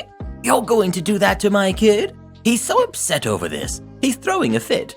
You tell him that you're the reason why he can't have a toy he wants so bad. Tell him. Her kid begins to get upset because she is baiting him. Me, trying to calm her down. Ma'am, entitled mom talking to her son. I'm sorry you can't have it. This woman over here won't let you have it. At this point, she's being so loud that my nearby coworkers have come over to see if everything is okay. I tell the customer I will get her a manager because I'm starting to get so angry that I'm shaking. The manager meets her up front where she continues to yell at him in front of all the cashiers and customers checking out. She's going on about how we are cheating her and that I handled the situation very poorly. Then she asks to speak to the store manager. When she is told that the store manager is unavailable, she calls our corporate number. Oh, and to make things worse, management let her have the toy. She was definitely one of the worst customers I've had to endure. Now, every time I see her, I shudder to think of having to help her again. By the way, it wasn't so bad after because all the cashiers were cracking up about the craziness of this lady, in turn making all the anger go away. And this mother met with the store manager, but everyone else vouched for me about how crazy this lady was, so I didn't get in any trouble. I kicked Karen out of my car and told her to never call me for a ride again. A little backstory. I, 24, male, have a car rock. It used to be my grandfather's, and he would always have it in his car as a lucky totem, and had it for about 30 years according to my mom. But he passed away when I was around 5. I don't have much to remember him besides a few pictures of us, his ring, a knife, and this rock. When I turned 18, my mom gave me the knife, ring, and rock because my grandfather wanted me to receive these on my 18th birthday. I keep his knife in my room, wear the ring every day, and in the past 6 years, I've kept that rock in my car too, and kept it as a lucky totem as well. Sometimes when I drive, I'll have the rock in my hand and just rub my thumb over it, and it kind of gives me peace of mind. I don't really know how to explain it in words, I guess. So, on to the story. This happened last night. My friend Jane, 26, female, her car is currently in the shop for repairs after an accident. She got rear-ended and it messed up her whole back end. So the past week, she's been either Ubering or asking friends to pick her up when her shift is done, and that's around 7:30 p.m. Her work is about 30 minutes away from me, and she lives about 10 minutes from me. So last night, she called me at 7 p.m. and asked me if I could pick her up, and so I said sure, no big deal. So I pick her up and everything was fine until I picked up my rock and started rubbing it. Jane asked what was in my hand. I showed it to her and said, "This is my lucky rock. I sometimes rub it whenever I drive." She asked to hold it and I gave it to her. She told me that the rock was stupid and before I could say anything back, she threw it out of the window. I screamed, "What the heck did you do that for?" Jane said, "Rocks are stupid and lucky items don't work." At this point, I'm probably 5 minutes away from her house, so I pulled over in a grocery store lot and asked her to get out. Jane asked why I was making a big deal about it, so I told her the meaning behind the rock. And finally I said, "Until you find that rock and give it back to me, never call me for a ride, and you're never allowed into my car again." She ended up getting out of my car, and I drove to the vicinity of where she threw it at, and I spent about 2 hours trying to find it. During those 2 hours, friends from our group called me asking what happened, and I explained my side. Most of the group knew the significance of the rock because I've given them rides before, and they asked about it. Those ones are on my side, but the last few are calling me the jerk because I left a woman alone to walk home in the dark. I do feel guilty for kicking her out, and I feel like I could have handled the situation better. So Reddit, am I the jerk for kicking my friend out of my car and banning her from entering my car over a rock? Edit. I will update if I do or don't find the rock. Edit 2. Thank you everyone for the kind words, it really means a lot. I haven't found it yet, but I'm getting a group together to help me search for it Friday. A few people have asked for updates, so I'll probably give a more detailed one on Saturday or Sunday. Well, who do you think is the jerk? OP or Karen? Please let us know. I would have thrown her out of the window, to be honest. If you don't do the senior project, then you won't walk during graduation. Well, okay. Back in 2013, I was a senior at a high school I had just transferred to. I had moved earlier in the year because my parents got divorced, and I made the deliberate choice to leave my old high school and move in with my dad, attending a new high school. I won't go into much detail about the why, but it was my decision to leave my mom, my old school, and my hometown in the Bay Area, and move into a small apartment with my dad. This comes up later. Normally, switching schools isn't a huge deal, but it was sort of an abrupt move. I wasn't able to take any of the AP classes I normally would have taken because they all had mandatory summer projects that I wouldn't have been able to do in a week. Additionally, a week into the school year, we were told about this stupid senior project they wanted us to do. In a nutshell, there was some acronym like IMPACT or something, and each letter represented a value of the school. They wanted us to write about how impact had influenced us in our time at the school. We were then told that, should we not do the senior project, we wouldn't be able to walk for graduation. I heard this and thought it was stupid for a number of reasons, not the least of which being that I had only just gotten there, so their dumb acronym didn't mean anything to me. I brought this concern up to the lady telling us about the project, and her response was that I just figure something out or don't walk. Well, okay then. I brought it up with my dad, asked if he gave a hot hoot whether or not I walked for a high school graduation. He did not. So I just figured that I wouldn't do the project. End of story, right? Wrong. You see, a few months into the senior project, they did a checkup on every senior. We just lined up in our homeroom to talk to some lady from the principal's office and told her how close we were to being done. When I walked up, I told her that I wasn't doing it. She was confused. "You're not doing it? You have to. It's non-negotiable." No, it's not. I don't have to do it. "But you won't walk if you don't do it." Yeah? Then we just sort of stared at each other, and she wrote my name down and shooed me away. I correctly assumed that this would not be the last interaction I had regarding this non-issue. Several weeks later, my suspicions were confirmed when I was pulled out of class and brought into the main office. They ushered me into the vice principal's personal office, where she made a bit of a show of pulling out some papers. She told me that the meeting was regarding a misunderstanding I may have had regarding the senior project.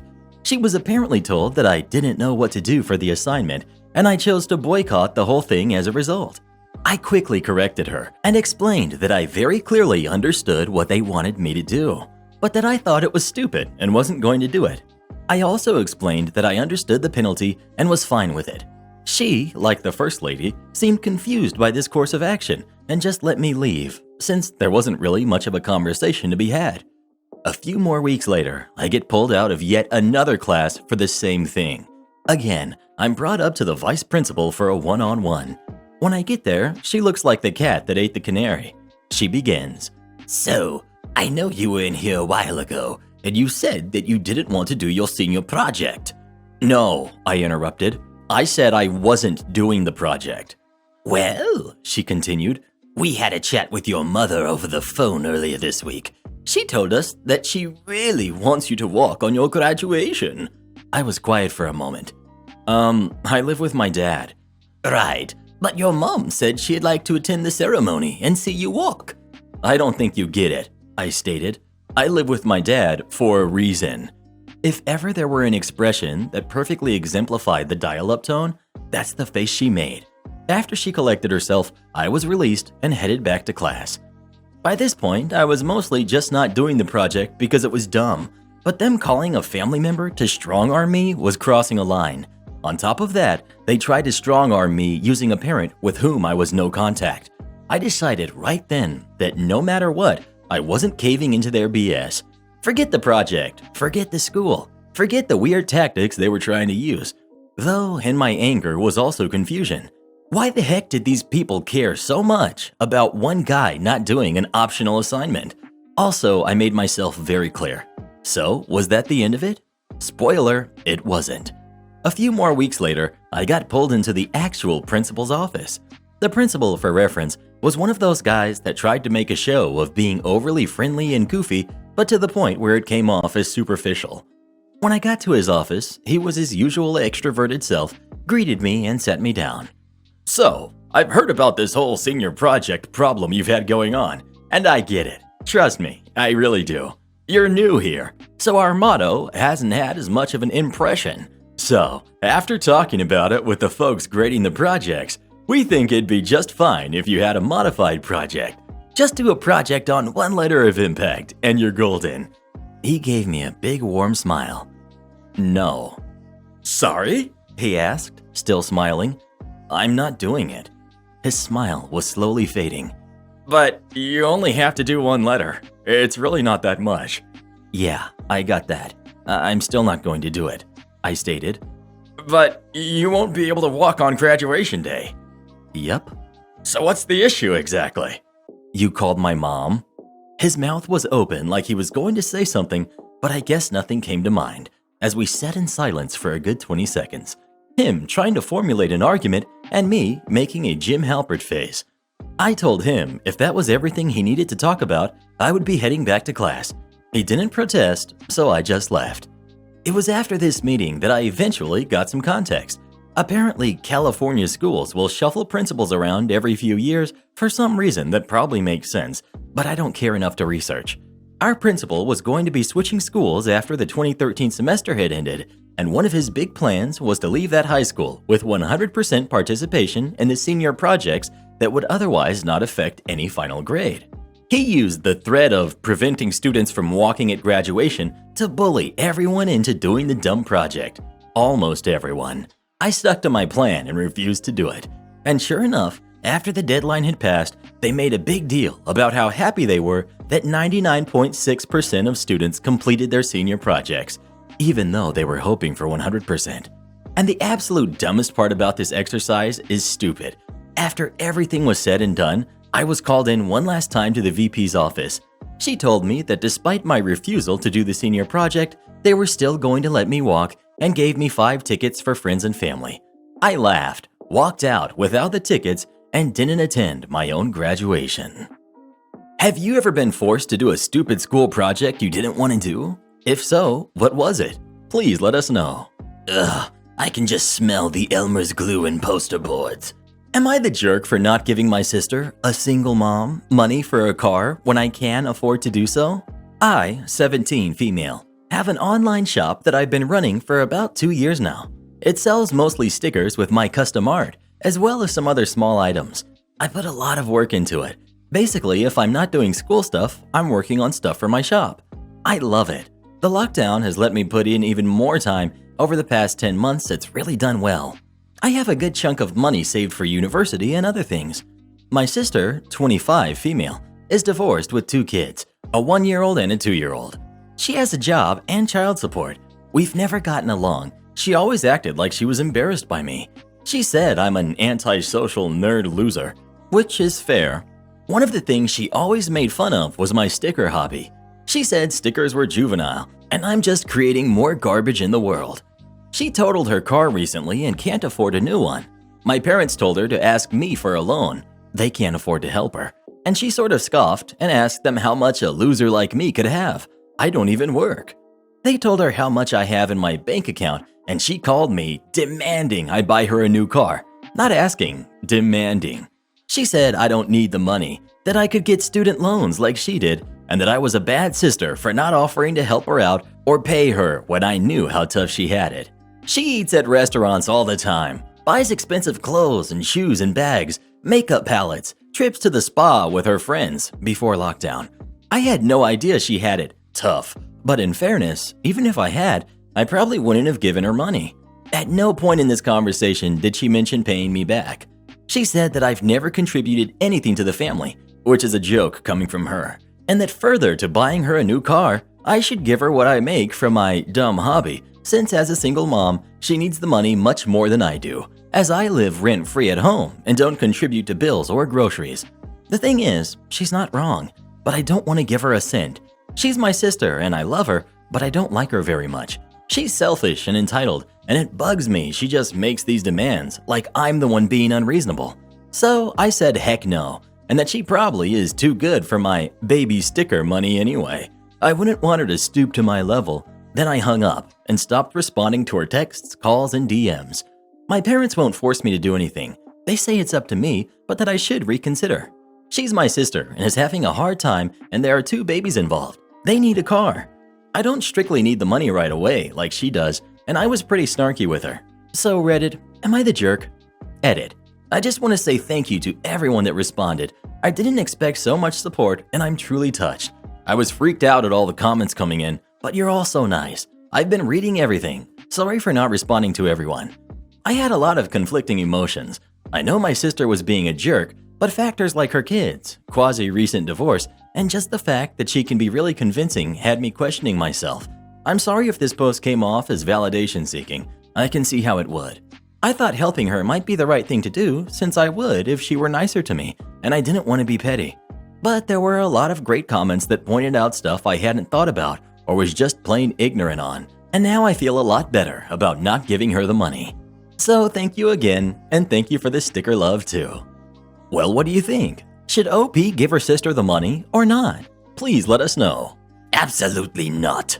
Those who enable Karens are just as bad as the Karens themselves. Entitled Dad.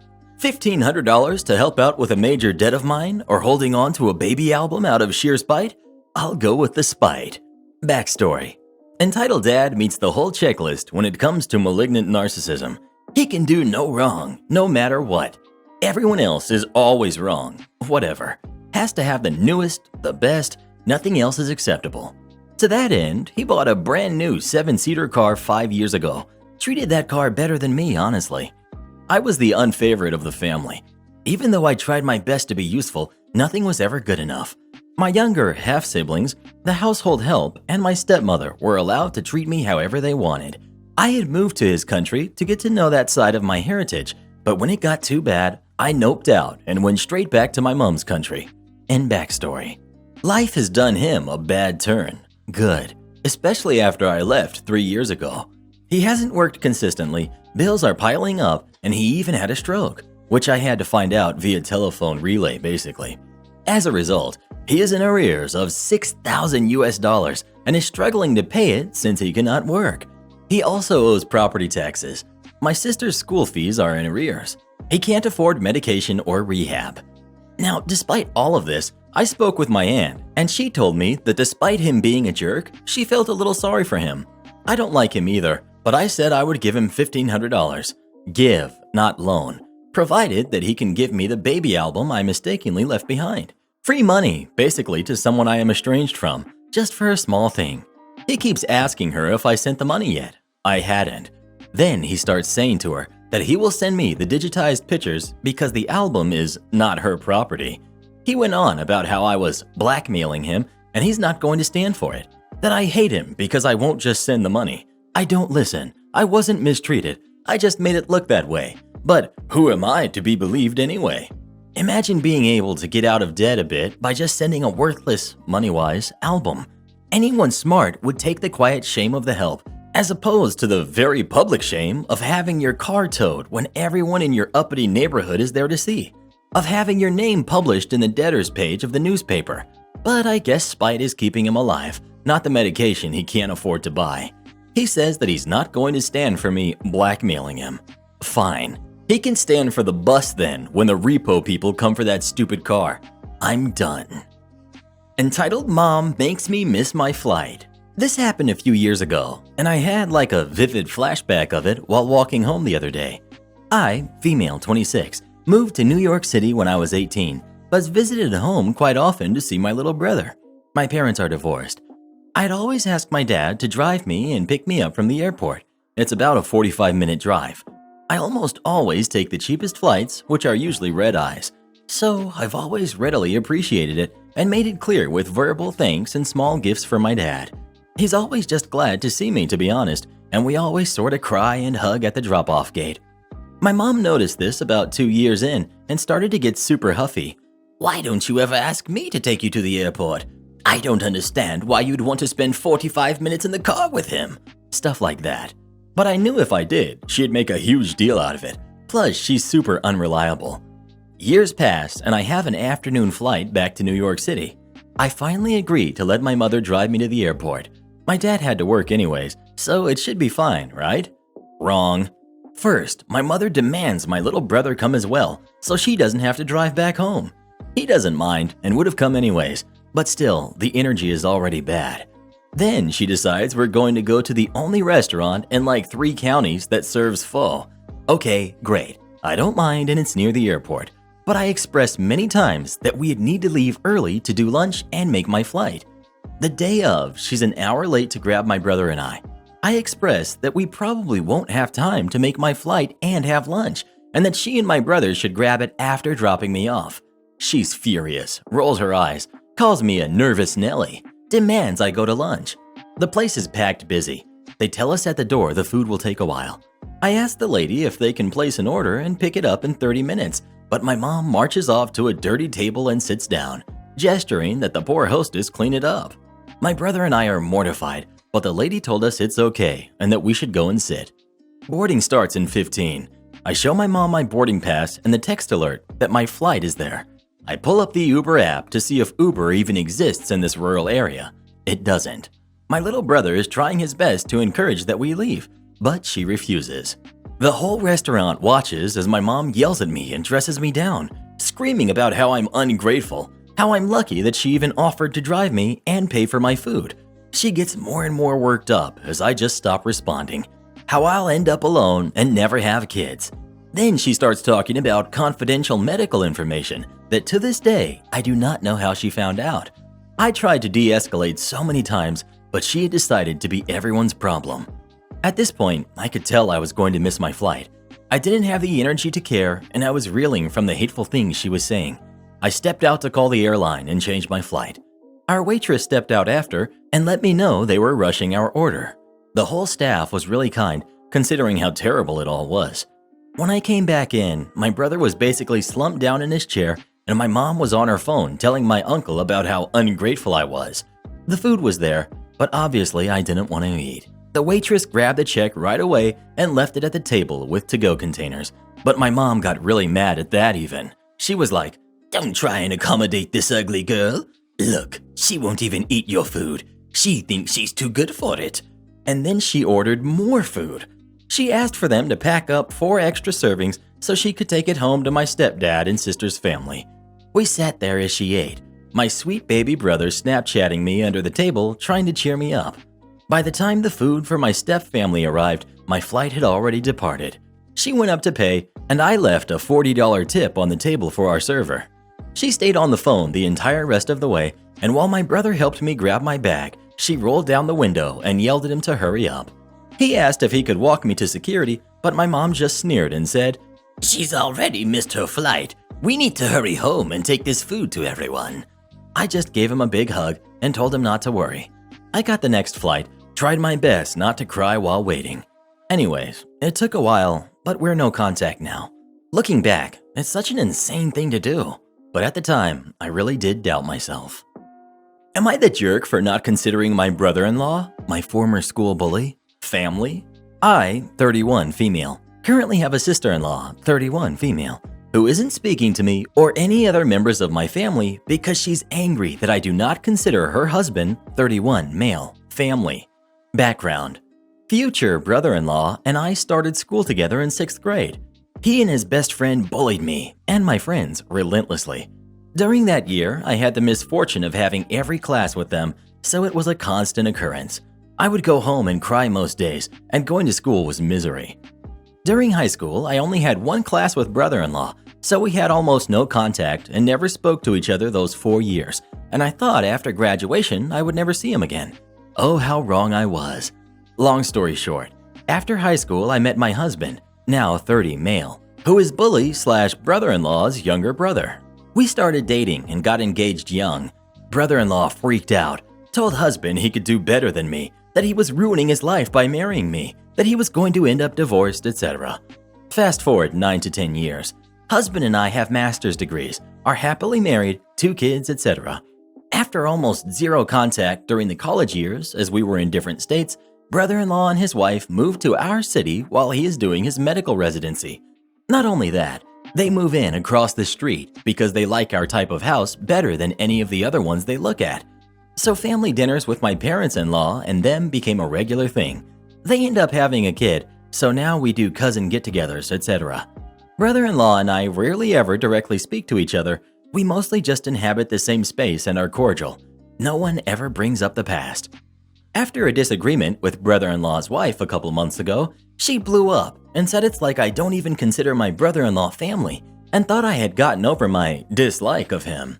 I told her I absolutely do not consider him family, and that's never been a secret. She hasn't spoken to me since and is causing contention with the parents-in-law who want us to be one big happy family. Pretty much everyone thinks that the bullying was a long time ago and I need to get over it, especially because he's family. I contend that I don't need to, and that being cordial to him is fine and the best it's going to get. Am I the jerk for still holding a grudge and not considering brother-in-law family? Edit. Brother-in-law has never apologized for or addressed his bullying of me. Edit. Was not expecting such a response. Thanks to those that replied, even the ones where I was the jerk for marrying into the family. Shout out to the many others here who stated that they were victims of bullying. Hope you are doing better now. Hold me back 1 year in high school over a single gym credit? How about I go to college a year early instead? I hated gym class. Not because of the physical activity, I was in hockey and football, but the fact that there wasn't enough time to shower before the bell, so you stink to high heaven for the rest of the day. So I would walk the track with all the girls. Really upset the coaches. So they flunk me in my junior year and won't let me double up my senior year, so I would have to stay back. I had already picked out my college and was accepted, tech school. Just had to finish my senior year. So I figured I could work out something with the guidance counselor and the coach. Nope, neither would budge. Okay, I walk away thinking I'm done for and have to basically take one class my second senior year. Then it dawns on me. Can I just start going to college now? Are there other alternatives? So I call my college admissions and college guidance counselor, explain my situation and what other options are available. Since this is a non-traditional college, no SATs, you can start without a diploma. The caveat is you must have one, or equivalent, to get your diploma. The state I'm from, they don't distinguish between the two, so it won't be an issue later on. So I called another meeting, hoping the high school admin would change their minds. No joy. They stuck to their guns. Thinking they had me cornered, I stood up and said, "Well, I'm just going to have to drop out then. I can't see missing a year of college to just do a gym class." The coach thinks he's all cute and says, "You can't go to college without a diploma." I relay what the tech school admin/guidance told me of their policy on this. Faces dropped. It said into the guidance counselor that a dropout looks bad on her and the school. Small school. When the state audits, she starts backpedaling and I wasn't hearing any of it. Later on that night, the principal and vice principal called to talk. I wasn't interested. I was all excited about starting classes in the fall. Tech college would let me start classes as long as I got my GED prior to graduation. So I quit high school, looks bad on the school admin, and got my degree a year earlier. Entitled Bridezilla Gets Kicked Out the Day Before Her Wedding. A few notes before I begin the story. This occurred almost a year ago near the beginning of lockdown at a large resort hotel/casino with many amenities and services, including multiple wedding chapels. My mom has worked there since it opened, and this story happened to her. As many hotels do nowadays, the property has a service where you can text your questions and employees and many departments can see them and respond accordingly. We've got Mom and entitled Bridezilla. My mom is answering some text service questions, and so begins the saga of the Bridezilla, who apparently thought everyone should be doing absolutely everything for her. Karen. Hi, how can I make spa and salon appointments for myself and my fiance? Mom. I'm sorry, but the spa and salon are closed due to lockdown. Okay, I am in need of a bridal veil, as I am getting married here this week. Where can I find one? Mom. There are 2 large shopping malls nearby, one just to the south of the hotel and one further away to the north. Okay, go ahead and tell one of your maids to get one and deliver it to me. Mom. I'm sorry, the hotel does not provide that service, nor will they pay for your veil. Honestly, this hotel has already ruined my whole wedding experience as a bride, and as a frequent visitor to this city, I definitely will not be recommending this hotel to anyone. Wall of text and caps locks, etc., etc. Now, stop texting me. Mom, of course, has no problem not talking to this lady anymore and decides to do some investigating and looks at her reservation. It's flagged and full of notes about how Karen has been terrorizing everyone she's come in contact with and nothing has been going good enough for her. From the size and price of her room, a mid-tier suite that was just remodeled the year before, and the rooms of her bridal party, to the fact that she still has to pay for her meals and drinks. Karen is basically a walking dumpster fire tornado. It doesn't take more than a few days before Mom catches wind of an altercation in the VIP lounge. The day before her wedding, entitled bride had to provide ID for some additional guests who were arriving under her name. Of course, she didn't like that, as she felt every single employee on property should know who she is as a VIP. There are vastly different levels of VIP. This is a casino after all. And how dare they ask her for ID? She started throwing a tantrum about how crappy the hotel was being, and that even today she had already demanded that they redecorate the chapel again because it was nothing like she wanted. She picked the decorations from their catalog herself. She attempted to go around the desk and attack the VIP clerk. Security escorted her off the property and evicted her from the motel. Mom never heard anything about what happened with the rest of her party or whether or not she got married there after all. Karen demands I pay her overdue medical bills. My significant other, 30 female, and I, 34 male, recently mutually agreed to separate for a while. We used to live together in my place, and now she's staying at her mom's. She came over to collect belongings for herself and our daughter, who's 8, which was slightly annoying. I offered to drive items over as I didn't want her in my space, but I allowed it. Her first comment coming in was a disparaging remark about the mess of the place, which wasn't nice to hear. In the process of sorting through things, significant other found some medical bills addressed to her that never got paid.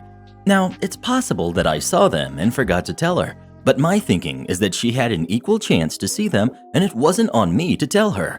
These were all fees billed to her name, since our daughter is under her insurance. A couple had late fees. Significant other was irate and demanded that I pay the late fees from my separate savings. In her words, it was my responsibility to tell her about them and I didn't. My response was that she had an equal chance to see them, and plus she likely would have gotten email and phone notifications about the bills too. Also, she knows I was laid off and my savings aren't exactly great, so it was like rubbing salt in the wound. So I refused to pay. However, the bills are for my daughter, so I do feel a bit bad about it. Am I the jerk? Edit since it's been asked. These were all bills that came in when she was living with me, so she could have seen them just as well as me. Second edit. Okay, clearing a few things up.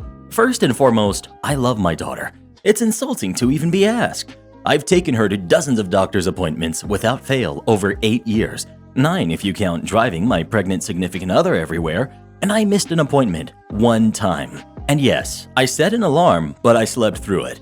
Everyone makes mistakes. Also, I was not out drinking with my buddies, and that's never been in my posts. We were playing Dungeons and Dragons. Having said that, it's been a rough 9 years. Have any of you ever taken care of a special needs kid who wakes up screaming in pain at all hours of the night?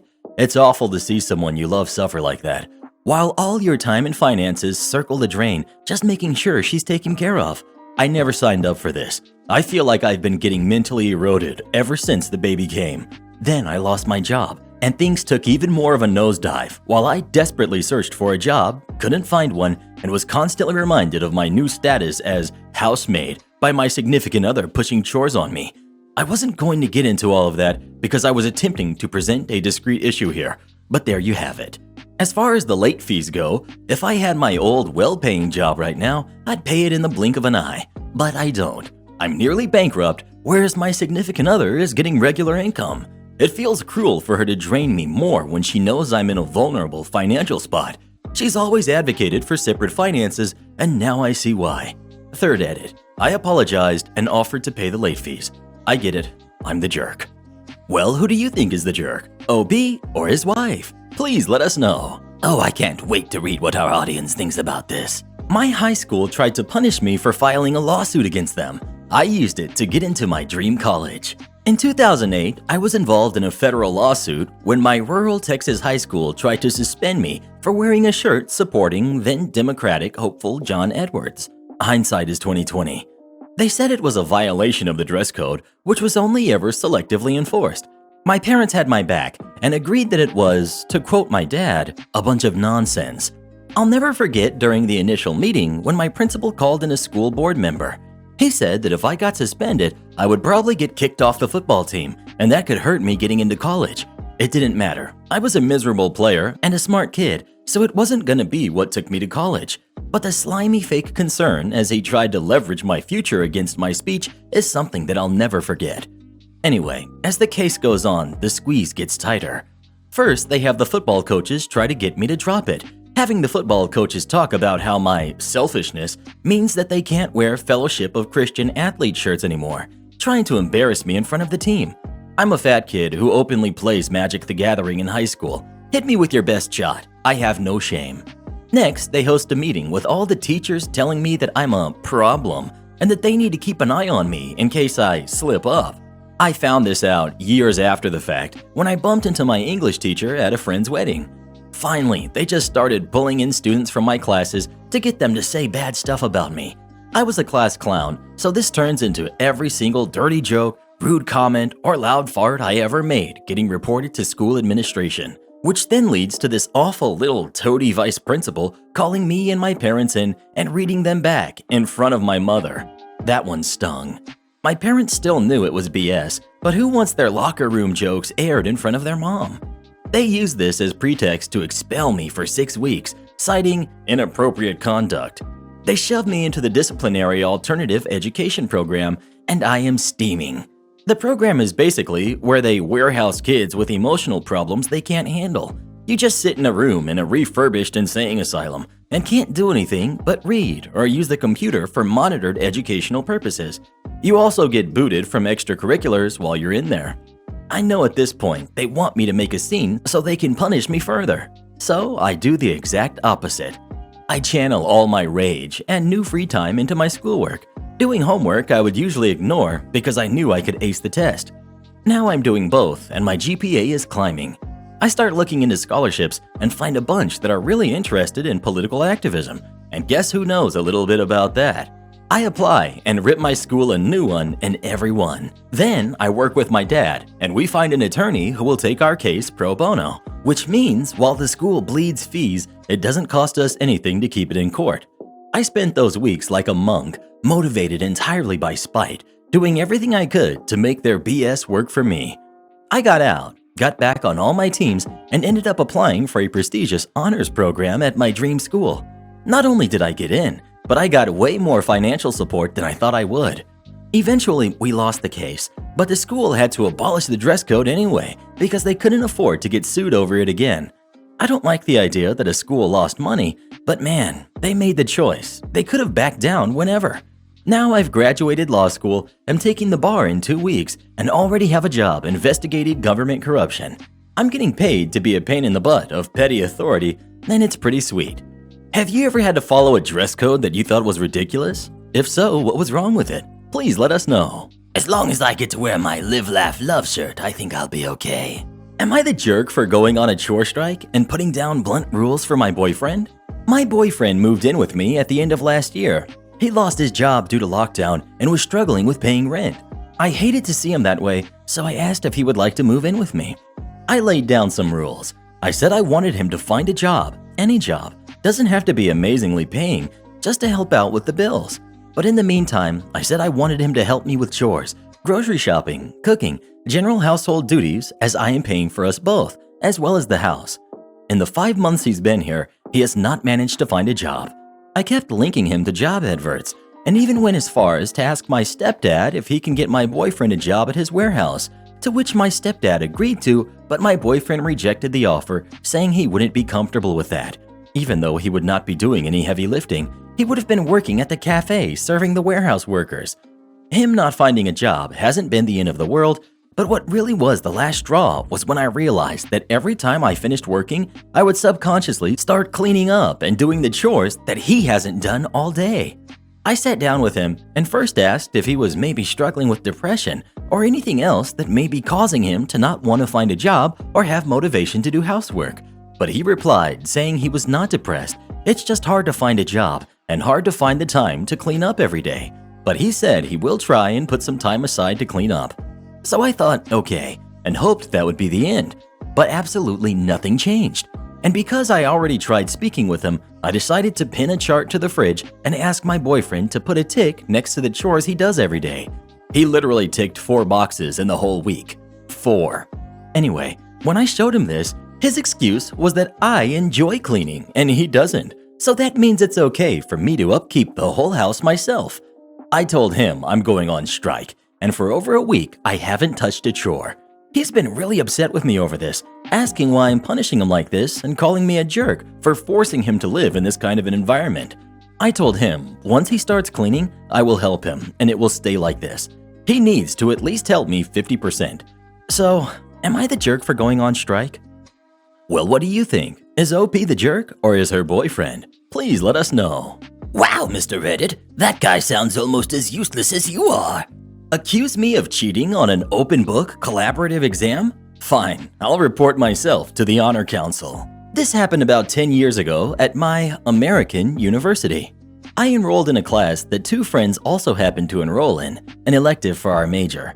The professor, whom I will call Professor Y, told us straight off the bat that our entire grade would be based on 2 exams that would be open book, and we could collaborate with anyone else in the class as long as we cited that we did so.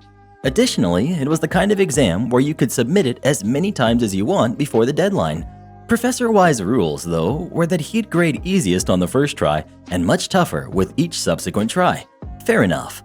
Now, some background on this professor. I'm not defending him, but I do think this context is important. He immigrated to the States from another country where they look down on women, and the often expectations of women were to be meek and quiet. Maybe less so nowadays, but definitely more so when he was growing up. In class one day, a female student challenged the professor. He argued back, she admitted he made a good point, and he said to her, "You are very agreeable. You'd make a great wife." Now at this point, I probably should have reported him. However, we all apparently let it slide. He was in his late 60s, he had tenure, so I think we all brushed it aside as harmless. Hindsight 2020. I am female, by the way. Fast forward a few weeks into the semester, and the first exam is given to us. My male friend, David, and I did the test together. We submitted it on the same day. On the bottom of my test, I wrote, "Worked with David," because I wanted to follow the professor's rules. A few days later, we all get our first attempt at the test back. David scored the equivalent of about a C. Remember, he had further chances to improve. My test had a big fat 0 at the top with the words "cheater" written on it. I was shocked. I obviously held back after class and asked why this was written on my test, and Professor Y started screaming at me. I hate liars. I hate people like you. You are scum. You are a liar. I could not believe what I was hearing. I was sobbing, explaining that he said, and it was in the syllabus, that we could work with other students. I asked where I had cheated, and Professor Y literally underlined the first 5 words of one question, where both David and I had started off the paragraph saying something like, "The reason that we are seeing these results is," and that was it. I asked him why he thought I cheated and not David, but Professor Y would not listen to me, continued to insult me until I left.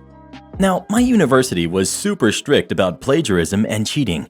We got emails like once a week about the Honor Council. All the emails said that anyone caught cheating would be reported to the Honor Council and sit trial. So I went to their office and reported myself. They were all confused and were like, "Wait, you're reporting yourself, not the professor?" And I told them calmly that I had been accused and given a 0 without any evidence, so I wanted to sit trial. They incredulously told me no student had ever asked for a trial, but I was following the university rules and I was confident I would win. Needless to say, Professor Y was not happy. At the next class, he pulled me after class and screamed yet again that they were his rules in his class and he decides the grades, not the honor council. I said that's not the university policy, and if he thought I was cheating, he should have gone to them. Since he didn't, I did. He was livid and tried to bully me to back down, but I didn't. We had the trial and I obviously won. At the end of the semester, I organized a meeting with the dean of the school and filed a formal complaint against Professor Y. The dean, also incredulous, promised to launch a formal investigation into this professor and would be meeting with him to discuss.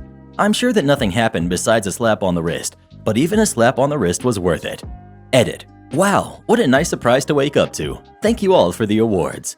I also want to add that I looked it up and he is retired, so nothing can be done now. I also stumbled upon his Rate My Professor page, and his rating is 1 out of 5 stars. Most of the comments are, his tests are stupid and he grades based on his mood that day. I'd be very curious to know if these are all women writing these reviews. Also, my major is in a STEM field. I forgot to add this note, but there were only 3 women in my entire class, of like 30 students, but still. One woman was told she'd make a good wife, and I was accused of cheating. It's just such a shame that women are trying to break into the hard sciences, and yet things like this happen that discourage us. I also am so curious about why so many people have guessed BYU, and why if it were BYU, it's not, it would change everything. Someone please provide me more information. Second edit. Thank you everyone who has offered more information on BYU's Honor Council. Thankfully, this Honor Council was more focused on academic integrity and nothing like the HCO at BYU. I was really hoping something horrible would have happened to that professor. That guy sounds like a real jerk. I know, Karen. I was thinking the same thing.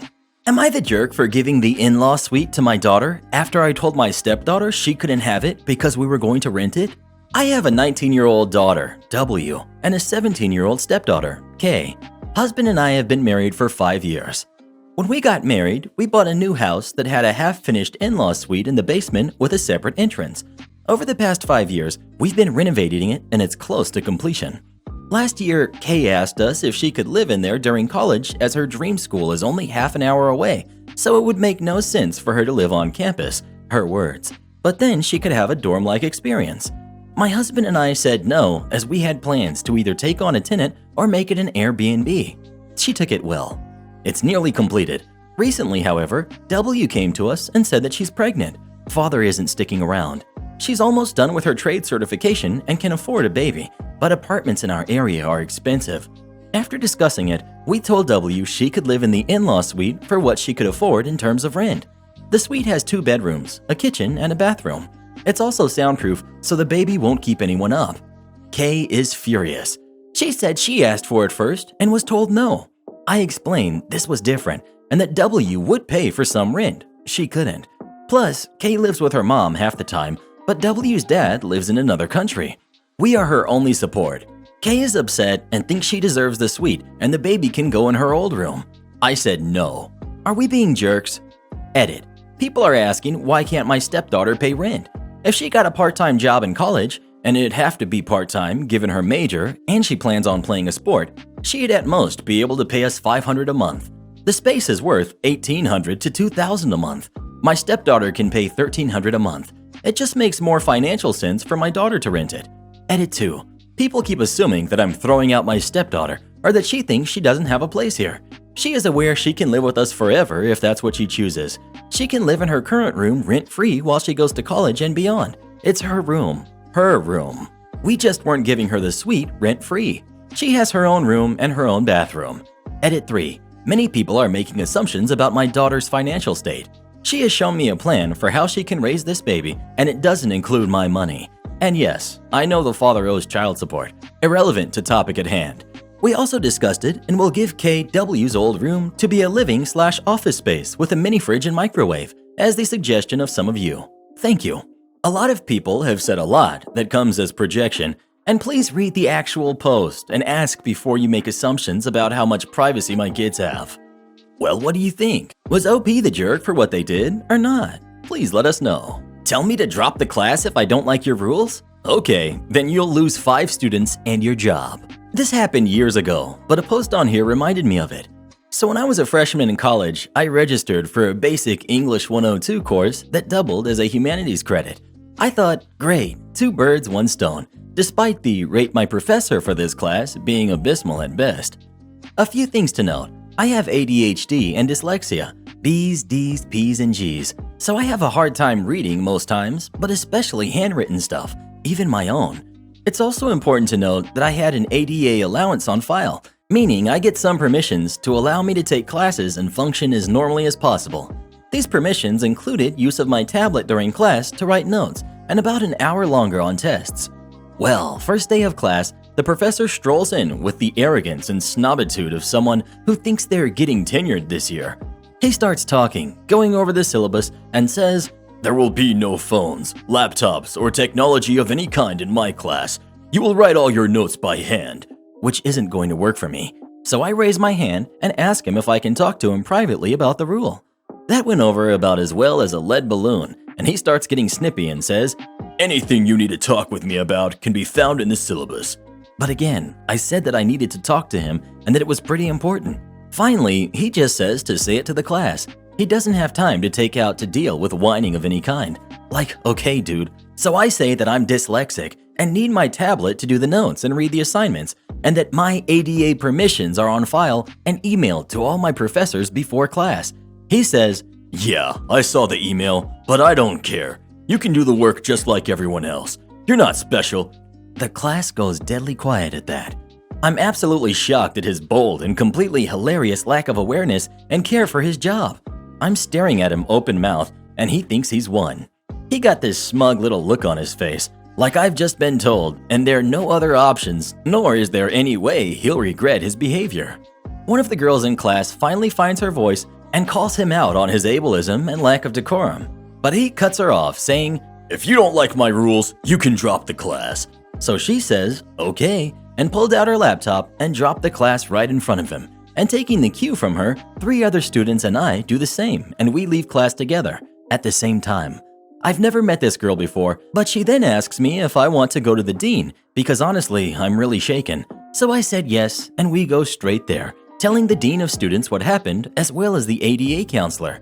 They took the girl's statement and mine and discovered that this professor had pulled this crap for years, but nobody wanted to get involved.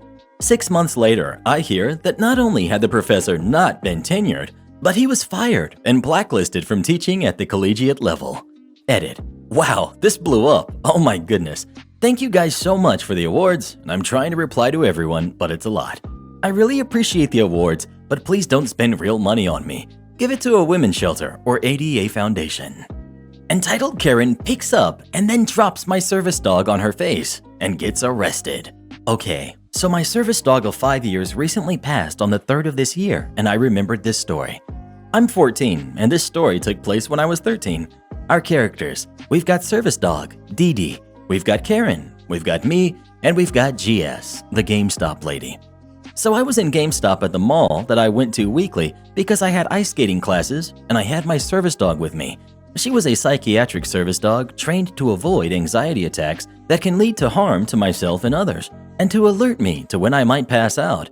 She did not have a vest because it interfered with her work and my disability, and by ADA law, she doesn't need one in that case. But she did have a leash that read, "Anxiety Service Dog, Do Not Pet." And I was looking around, and I also just wanted to pop in and say hi to an employee, GameStop lady, that I was pretty chill with. I was looking at a game from my Switch, I think Minecraft, and my dog was behind me for a task, basically to make more space for me to avoid an episode, since people being down my neck is a huge trigger for me, and I hear this lady, Karen, "Aw, cute puppy," and she picks up my working service dog, me. "Oh, can you please not pick her up? She's working and has to stay focused." I was cut off by Karen, who was still holding my dog. "It doesn't have a vest. It's fine." Me, "Excuse me? By law, she doesn't need one if it interferes." I was cut off again, but this time I could feel like I was about to have a really bad episode. I felt like I was going to faint as my dog struggled to get to me and out of Karen's grasp. Then GameStop lady came to my rescue. GameStop lady: "Ma'am, please let go of Dee Dee. She's a working dog, and what you're doing is illegal by distracting a working service dog." She knows me and my dog by name because we're pretty okay friends. Karen: "No, this is my daughter's therapy dog." "Who's her daughter?" "I don't know. She was there alone, no kids." Next thing I know, I was falling down and it went black for me, and this next part was told by the employee. She said that after I went out, Karen dropped my dog on her face. My dog was a small Chihuahua and Dachshund mixed, and Karen had to be 6 foot to 6'3". They said my dog just got up and rushed over to me and started tasking by licking my face and laying on my stomach to try to wake me up. But I didn't wake up for a while because it turns out I hit my head on a glass display case and GameStop lady called 911 since I wasn't getting up. I woke up to mall security and cops around me as one cop was cuffing Karen. Later I found out that she was getting arrested for assault and attempted robbery, distracting a service dog or something like that. But my dog ended up being okay, and I ended up being okay in the end. I don't know very much on the legal stuff. I just didn't even want to bother with it. We just didn't have the time or money to really do anything about it. Please don't distract working service dogs. The handler of that dog is depending on that dog to do its job to keep them safe and or alive. When you distract a service dog, it cannot do its job and is putting both the dog and handler at risk. Please note that these aren't just dogs. They are medical equipment and are here not for your entertainment. They are here to do their jobs and be very cute and very good puppers while doing it. Aunt tries to take my computer parts and my cousin saved me. My friend and I were laughing about this and he convinced me to post it here. Some context. It was recently my 16th birthday and my parents thought I was old enough to build my own gaming computer. I carefully picked out parts and had them laid out on my desk. My cousin was looking to upgrade her computer. She's 13. So we've got entitled aunt, we've got dad, mom, amazing cousin, and me. My aunt has never shown behavior like this to us, but now I'm sure her daughter has to suffer through it all of the time.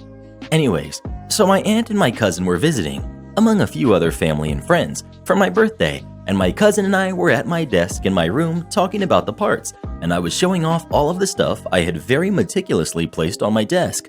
We were in the middle of a conversation of how she wants to buy a new graphics card and some other components to make her build better when my aunt walks in. Entitled Aunt: "Hey, do you guys want anything to drink? Oh, hey, OP, are these your new computer doohickeys? Too technical for me, I'm sure." Me: yeah, these are all the things that I picked out. "So, what's this one?" Oh, that's a power supply. It's kind of like a battery pack. "Wow, OP, you kids are very smart to know all this stuff. Where's the screen?" Me: oh, the monitor hasn't arrived yet. We just ordered it. Mom from the kitchen: okay everyone, dinner is ready, and we're cutting cake afterwards. I'm relieved to be pulled away from the awkwardness and head to dinner, but this is where the real trouble starts. Entitled Aunt: "So, I heard OP was building a new computer. How cool. Actually, Awesome Cousin is upgrading hers. Right, Awesome Cousin?" Cousin: oh yeah, I want to upgrade the graphics card. Dad: interesting. So, what are you looking for? NVIDIA or something else? Cousin: mine is pretty old, so maybe something like an RTX card? I noticed OP has a 2060 Super. Something like that would be cool. Entitled Aunt: "Oh, wow. So, OP already has the one you want?" Cousin: sure mom, but I don't. Well, shipping times are slow because of what's going on. So what if Awesome Cousin could take your graphic cartridge, OP, and you could order another one? Your screen isn't even here. And what can you even do without a screen, you know? When it arrives, we'll pay you back for the cartridge too." Dad: well, see, OP really worked hard to pick out all of the parts, and there's no telling when other things will arrive. Entitled Aunt: Well, it's the easiest option. Just think about it. Later, after dinner and cake, we go back to start figuring out how to slap all the components together. Entitled Aunt walks in and starts asking for the graphics cartridge. She looks angry, but I still keep rejecting all her tries to take it. Eventually, my parents come in and try to get her to leave. Dad: look sis, if you want, we'll order one for you. Awesome Cousin's birthday is also in another month, and I wouldn't mind gifting her a new graphics card. He looks pointedly at my cousin. As long as it's not too expensive. Cousin: Thanks, Uncle. I don't mind waiting. I've saved money though. I could get it myself. Entitled Aunt: No, no, no. I'm your older sister. I'm not leaving this house without that cartridge. You were always such a miser. You aren't even smart enough to see the sense in my argument. Cousin, come here. Which is it? We'll grab it and leave. Come on. Then my mad lass of a cousin points at the box not for graphics card and instead to the box of the old computer mouse that I was going to throw out. Entitled Aunt angrily grabs it and storms out with Awesome Cousin in tow and gets in her car. They live in another state, and I'm sure that Awesome Cousin got heck from her mom the whole way home when she found out that the graphics cartridge was a computer mouse. We haven't heard from them for a day or two, but I called Awesome Cousin on their house's landline phone, and she said she did get chewed out, but she doesn't know what the punishment will be yet. I'm afraid that the money she's been saving will be taken away, but if this blows up and she calls back, then I'll add an update. Anyways, thanks for reading this far. Speaking of graphics cards, do you play any PC games? And if so, which ones? Please let us know. Counter-Strike, bruh. Come get wrecked. Am I the jerk for blowing up at my husband for lying to me about my sister and her baby leaving when he actually kicked her out? My sister, who's 20, got out of a terrible relationship and moved in with me and my husband and brought her 5-month-old son. She's dealing with a handful of issues from PPD to depression. I asked my husband if he'd be okay with her moving in, and he said absolutely. Not just this, but he was the one who picked her up and brought her home. She stayed for 2 weeks and helped around the house. My husband started complaining about the baby crying, but a newborn is expected to cry, especially at night. He said it's causing him stress, although I suggested he put on earbuds. He suddenly told me to forget it, and so I did. Last week, I had to go out of town to attend a friend's funeral without my husband. He said he wanted to stay with my sister to make sure she's okay. I returned home the next day and didn't find her or her baby home. My husband said she contacted a friend in another town and wanted to move with them and left that morning. He handed me a letter he claimed was from her. This felt so odd, especially after reading the letter. I called her phone many times, but turned out my husband found it and said she must have left it behind. I was worried. I had no means of contacting her to make sure she was okay. I contacted relatives, but they knew nothing. Yesterday, I got a call from an unknown number, and it was her. We talked, and she told me that she didn't leave on her own, but my husband kicked her out after telling her that she was no longer welcome, and she needed to take responsibility for her decisions. I was in shock as she explained that she's not with a friend, but at a shelter, and she has no money. I waited till he got home, and I blew up at him. He admitted he faked the letter and hid her phone, then argued that it's his house too, and he has a say, but he shouldn't have lied to me about my sister and causing her to be homeless. He said I was being unfair and wrong to lash out at him for wanting peace in his home. I went upstairs and refused to argue anymore. I told him I'm going to pick her up tomorrow, and he said he'd change the locks while I'm gone and I won't be allowed to bring her home. I'm thinking of going to a hotel, but he kept saying that I'm letting my sister affect our lives by prioritizing her. But there's a baby involved, my nephew, and I can't leave him homeless. I get that it's his house too, but I don't see why he's so against her staying. Edit. He returned home and we started arguing again. I couldn't take it anymore. I'm going to stay at a hotel for tonight, and I'm leaving in an hour or so. He's wanting to talk again now, but I'm incredibly overwhelmed and stressed out, and I need some time by myself. I don't care if he's going to change the locks or not. I'm working on meeting up with my sister as soon as possible so we can talk more openly about what happened and hopefully try and figure something out. Not the jerk. He waited until you were out of town so that you couldn't object, so that you couldn't protect her, as he not only kicked her out, but took her phone so she couldn't contact you. He's dangerous. He threw her and the baby out into the street without a care in the world. Now he's threatening to lock you out of your own house. You need to divorce him immediately.